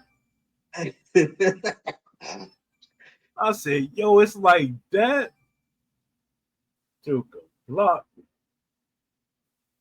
The fact that you said he blocked it, that's disappointing, especially during the early stages, we'll say, as they're developing the company and trying to get all these different contacts. You know what I mean? Yeah, That's that horrible that that right happened. there. Mhm. Yeah, I'm mad at him and Will. Like people like, why are you mad at Will? Because I helped Will get the job, and Will start talking to me like I was a nobody. I'm like, yo, it's Yeah. like that. You not talking up for me to get in there?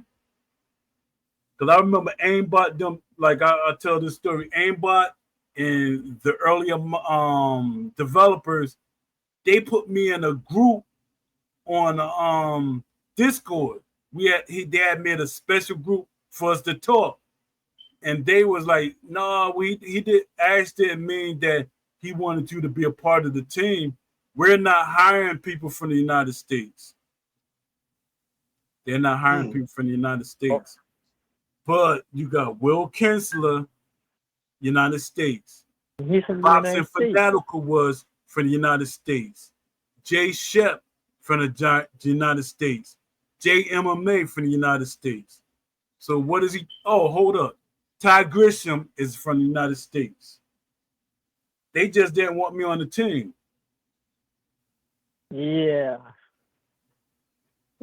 Yeah, but everybody's That's not. advocating for you to be a community manager or anything right now when it comes to being part of the team. Everybody's been advocating for that. You got Yeah. even Gub and Stove who are behind you But being part of Gov, the team. see, with Gov's try to be slick. If I'm a community manager or a mod, it silenced me. I can't talk like I talk now. I can't advocate for the game. I can't, That's that's true. What you're saying, I noticed that what's the name of the moderator? Corona, something with the letter K. I can't stand fucking this guy be trying to talk to me on the Discord. Okay, you'll see me, oh, I'm chatting with Cronin, other people. Cronin. Corona, I don't want to talk. I told him I don't want to talk to you because you're a fucking mod. If you're a fucking mod, I see what you guys do. You guys want to ban people for fucking speaking their mind. Why the fuck do Yeah, I want to speak to the police all the time? You know what I mean? I don't want yeah, to talk to you. I don't even. Then they try to be cute and stuff. I don't want to talk to you. Take off your fucking moderator badge. Come in with a different user ID, and then talk to us like a normal, like somebody who's part of the community, not somebody overseeing the community. You know what I mean? Mhm. I think Croton's a tester too. Is he? I didn't know that. Yeah, me neither. I think he's one of the, I think he's one of the testers. Not of the QA But team, but the gameplay testers. yeah, that pisses me off because is because they have that power. There's a power. There's a how do you say it? There's a balance of power then, right? And they cannot talk without that fucking hat on. That's their identity. They feed off it. No, I'm doing the show. All right.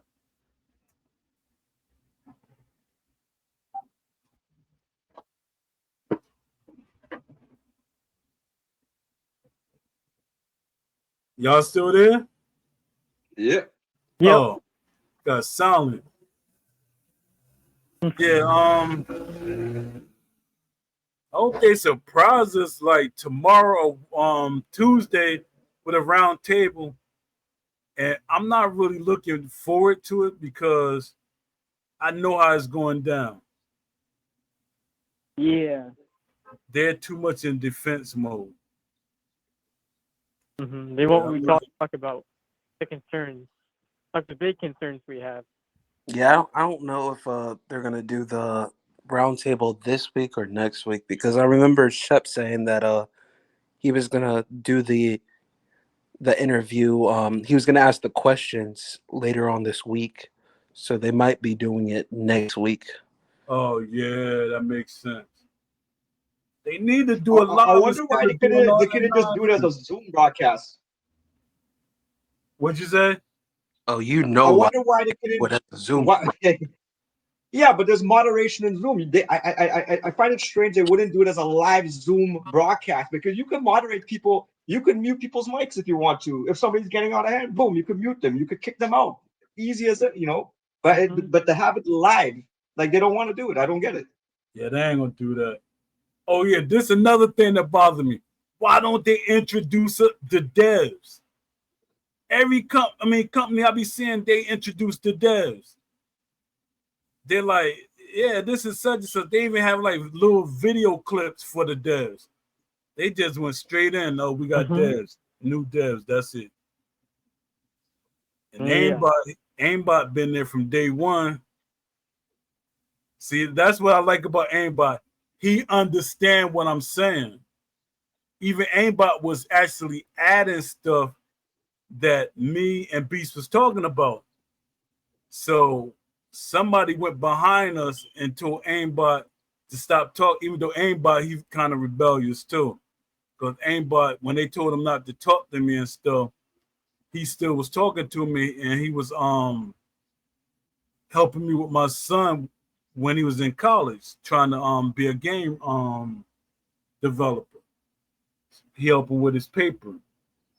Like he did like a little interview for aimbot. So I was like happy with that.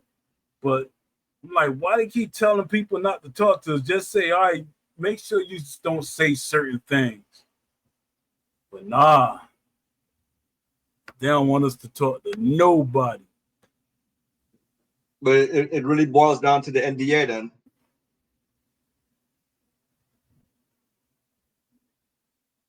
Oh, quote on man. Oh, you just gonna sneak up in, huh? Wait, Crowdon made it? Yeah. Sick.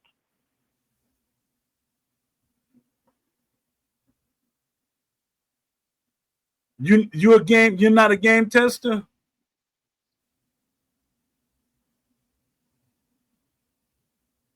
Wait, who? JMA is a tester though. He's not officially Steel City Interactive employee, but he's a game tester. I wonder, But do they get paid for that? well, that's what I'm wondering. If they're game testing, like what is it they're doing exactly? Because are they game testing after the fact, or is it just like again, like these guys like JMMA? To me, it's just social media content creators.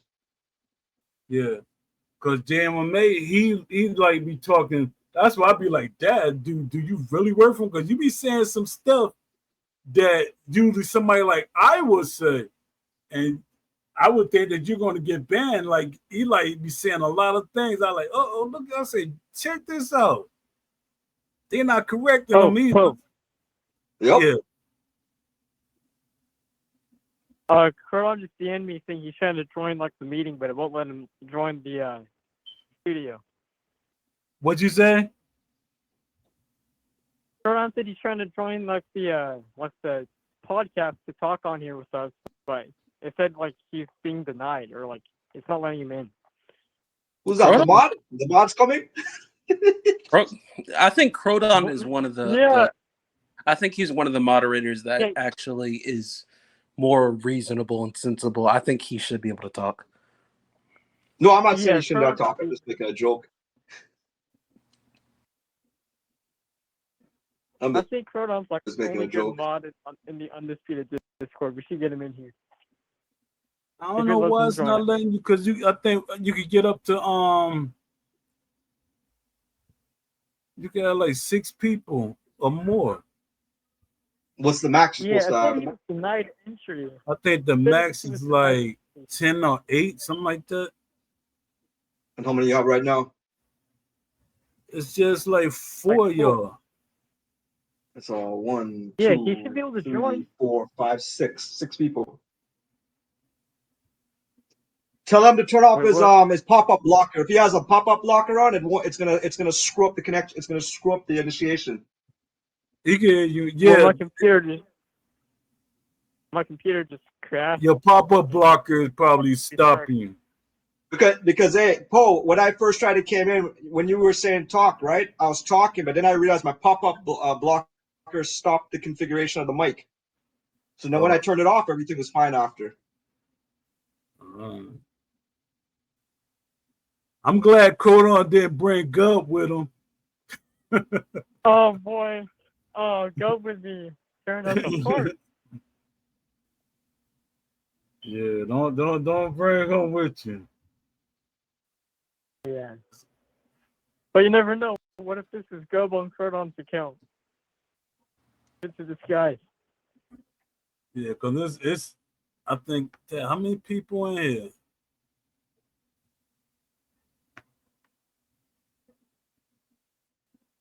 I think that was Gub. It's a G3. No, it wasn't Gub because Croton messaged me saying he wasn't able to get in. Who? But it's Croton. Yeah, I don't know why he can't get in. Now I don't want to mess nothing up. He should be. Maybe, let me see. I'm going to try to change the screen. Maybe it's the screen. Yeah, I'll send him the link again and see if he can join. Let me see. 1, 2, 3, 4, 5, 6. Let me see. You should get in now. He said try what JPAC said. What's that? Maybe isn't. Okay, so it said he's saying like it won't let him join. Did it change? Wait. He can call the phone number. I'll send him the phone number to call.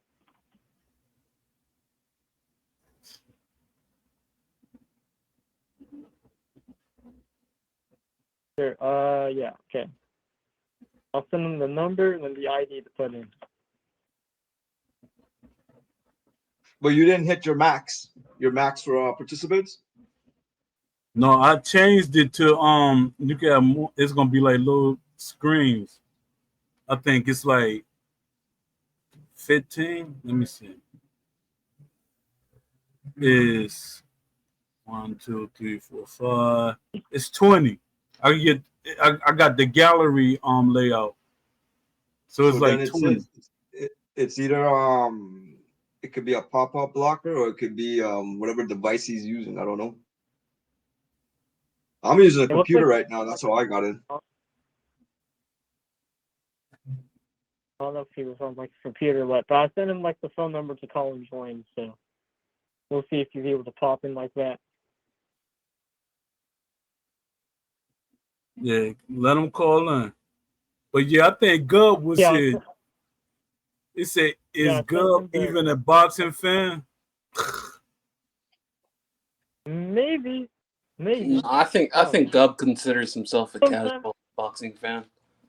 Yeah, he said that. Yeah. And my thing was stop because he a casual boxing fan, but he always trying to out talk the hardcore boxing fans.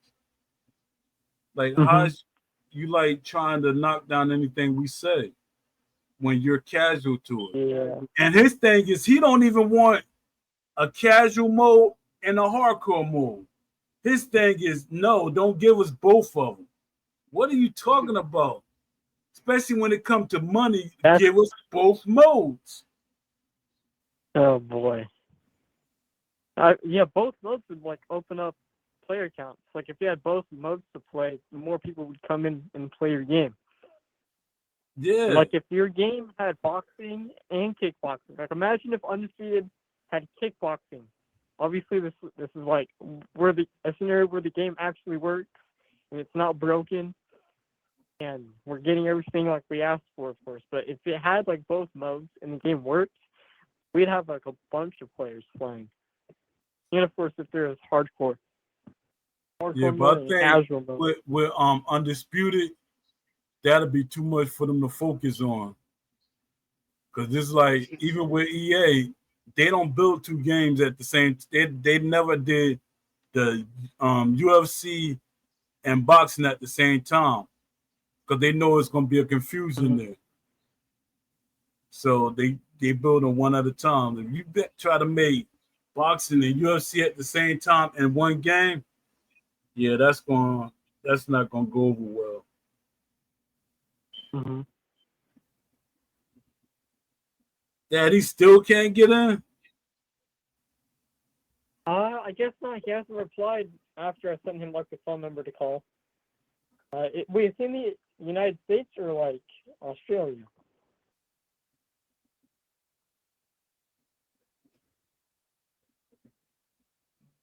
So then like the American phone number to call. What is code on that? It's showing I don't know. You disappeared. That was AJ. No, I'm still here. Yeah, but your screen keep disappearing and then popping back up. Oh, okay. On mine's I can see all the screens here. Oh, okay. There's really only 3 screens I'm seeing. Yours, Aram, and myself. I'm not seeing any of the guests. I think the guests are just in listening mode. Yeah.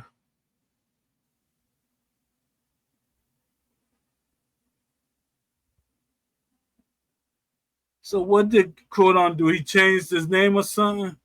Because he came in as guest 9. What happened?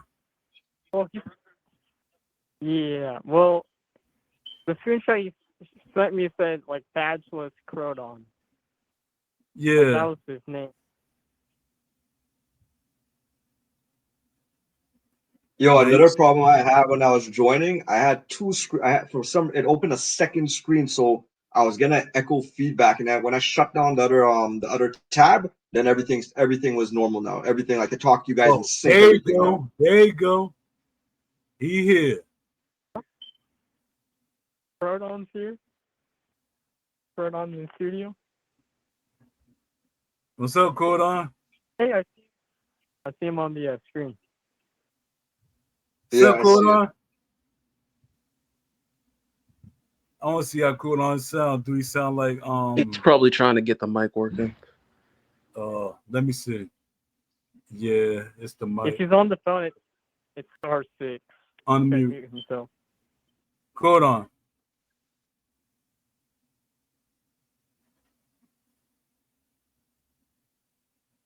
Yeah, it keep going back to what's going. It's keep going back to mute. Tell him see if his pop-up blocker is off, because that'll stop the mic from syncing. I think he's on his phone now, but I'll ask if he's on his computer or his phone. Hello. Yo. Yeah, I can hear him now. Hey guys, how's it going? Oh, yeah. Yeah, sorry for the trouble there.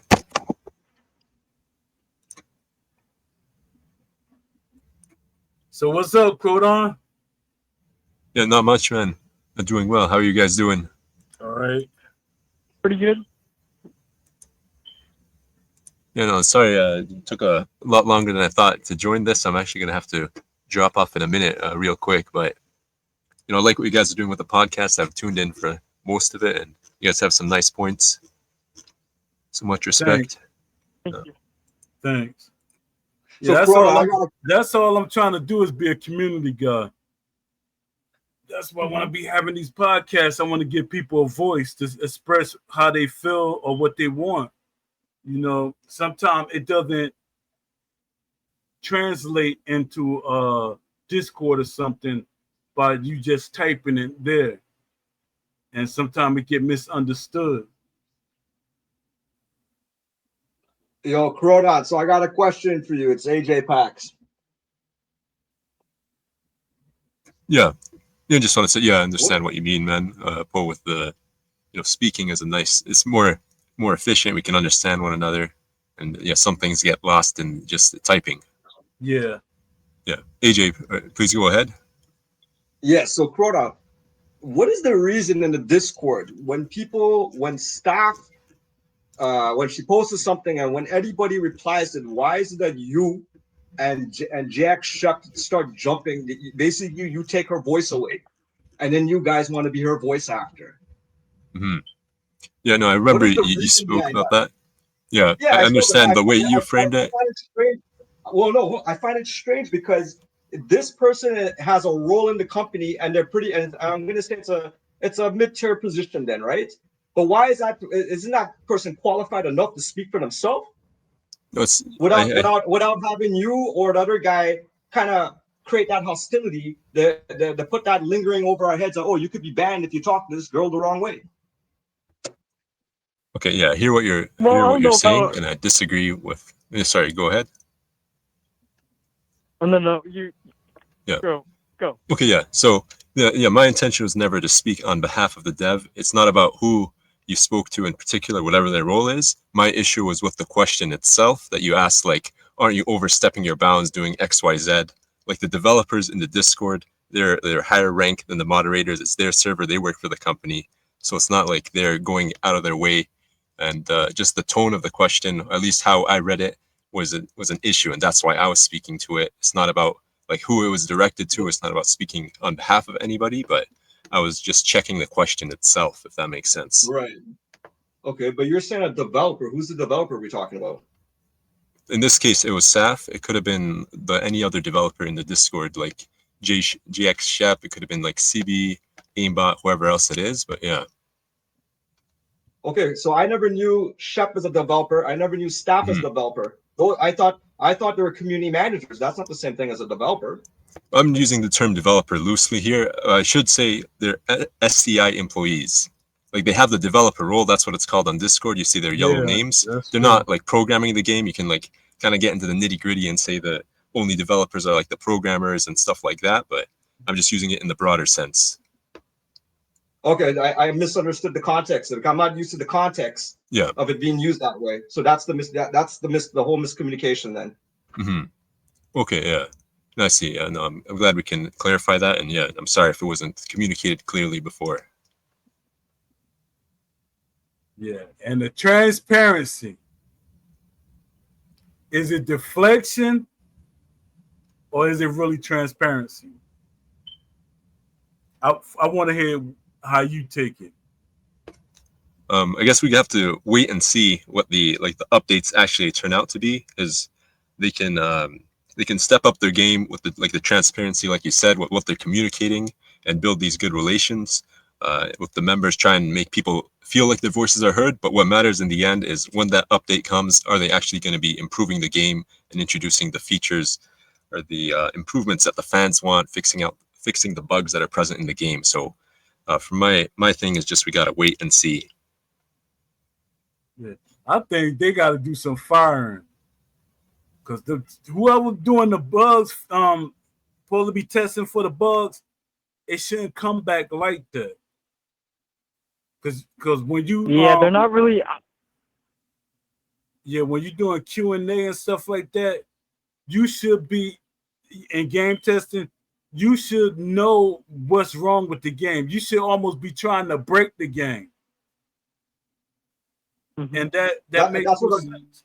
good stress tester would do. Yeah, because when I was helping EA, it didn't come back like that. Like how they keep making all these bugs come. The bugs would come. A lot of the bugs would come later. Like when the players play it, like later, they actually was playing the game. Then there was bugs. But when they do the testing, they get rid of the bugs when they do the testing. So I'm like, what's going on? Or these testers like, all right, we trying to make sure we have a job next week. So I'm gonna just say it's all right, and then they're gonna send it right back to me. I'm just paraphrasing. That might not be their mindset, but that's what it seemed like. Mm-hmm. So what's your take on it, Crodon? Yeah, I can't say I don't have that insight into the studio. I agree. There's a lot of bugs that end up coming out with these patches. They have to hot fix it. So something in the process, the overall process, could be multiple parts, like not just one team. But the end product we're getting is not up to par. So definitely would want them to improve that. I don't know how. I'm not like advocating for anything specifically, but with that said, I am gonna have to drop off right now. Hopefully, I All can right. catch you guys later. Maybe another podcast with a bit more time on my hands. But yeah, no, I appreciate you guys having me.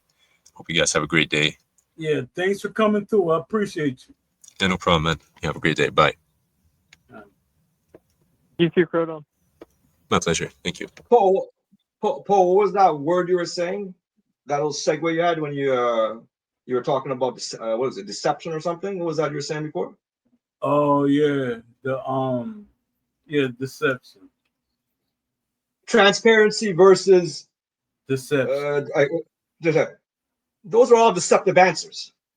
Yeah, Those are neutral. Those are very neutral answers that don't yeah, answer nothing. It's yeah. just to make. I It's didn't just want to be okay. that. Yeah, I didn't want to be that person. I Because didn't want to I be. had two questions for him, but he didn't stay long enough, man. I was coming to the next question, man. Yeah, Fuck. I didn't want to be that person.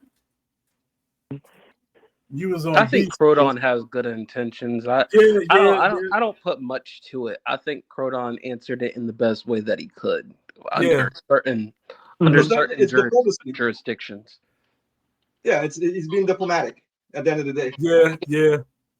You had him on the hot seat. I was like, I said, I ain't saying nothing. I'm not gonna question him too much because I don't want to scare him. Next time you have it on, he has to address the eighth round bug, and he has to address the southpaw glitch. How can it go on for this long? Doesn't Yeah, make any sense if you that's guys crazy. That's if you're crazy. talking about Q&A. You know what I mean? Yo, this would get me mad when they say, "Why are you asking other developers about our game?" That's what Saf said, and that's what Gub was saying. Why are you asking other developers? Because they're developers, and Yeah. the person I talked to, he was a Fight Night developer, and he up there wondering why the game is in the condition it is. He said 5 years. EA made 5 games in 5 years. And the excuse they're saying, oh, but it's on the same engine. Y'all been making this game on the same engine unless y'all Mm-hmm. reset during COVID when y'all probably originally had Unreal Engine, then went to Unity. If that's what you're referring to, but they're not being transparent. So all we doing is guessing. You want to talk about transparent? That word developer that they were using, I don't whatever definition you give, I've never heard of a developer being coined that way before. Are we talking about analysts then? Like I don't know, but Oh the yeah, way that's they've been I doing don't that lately. I don't believe in that, man. If you're telling me it's a developer, we're talking about the people who are coding the fucking game. Yeah. And if you're not the developer, then you're a fucking analyst then. And you're collecting the friggin' information to give it to the developer so they could code it in the fucking game after. Yeah. Because even like, I don't know where that title, Boxing Fanatical was they was calling him a developer, and he wasn't developing nothing but content. Right. Mm-hmm. Well, that's the content developer. That makes sense. Yeah, but when you start seeing all them orange or gold people, you look at them as developers. But then I'm looking, I'm saying, Daz, they got Saf up there. Oh, now they got Jay Shep up there. What are they doing with developer colors and stuff? That makes no sense. Mm-hmm. I think it's just to point that they're one of the people on the team. I think that's just the whole point. The whole gold embroidered name is just saying basically they're on the same team. Yeah. One person I wish, but I don't think it'll happen, is Beast. I would love to see him be a AKA developer or being the actual guy that stress testing the fucking game. Yeah, but I think this well, Beast be talking. He gonna I don't care. The thing is, like, that's his own show. He could say what the fuck he wants to say, right? Yeah. But I know, like, okay, it's bad. Some of the stuff it's questionable in terms of language, but if your game is suffering so much, why aren't you getting the best guys to come and stress test the fucking game? So we don't have. Look at this.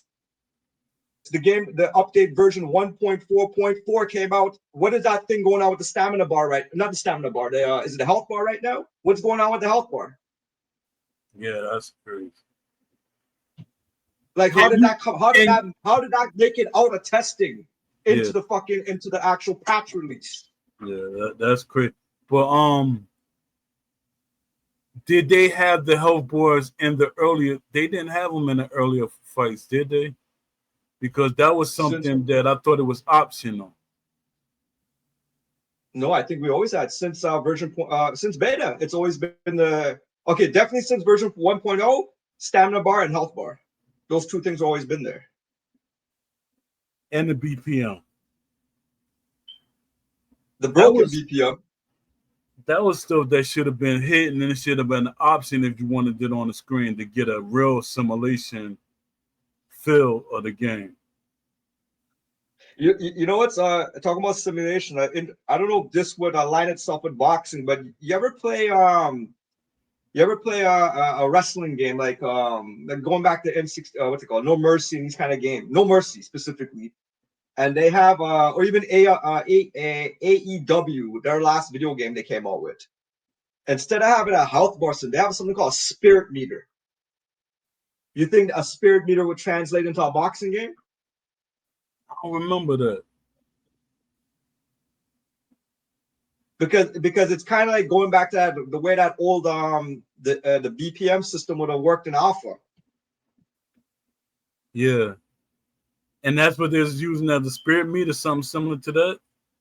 Well, I'm just saying the only other thing I saw kind of similar to what they were doing in the alpha would have been like a spirit meter in the old wrestling games where you don't have a health bar, but you have this spirit meter that the more you fight, you know what I mean? The more combinations you might throw out, you start to build up that spirit meter, and you start to get like a momentum boost. Then you get that adrenaline. It's similar to a spirit meter.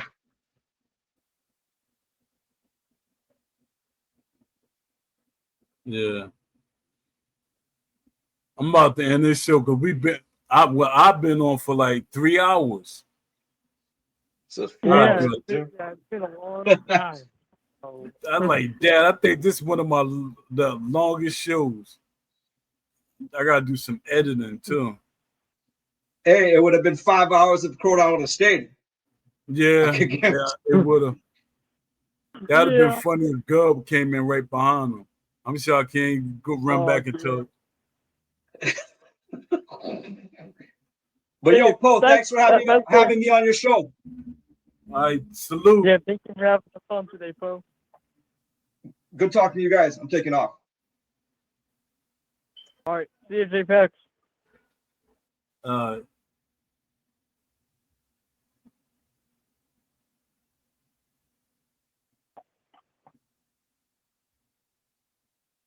I'll start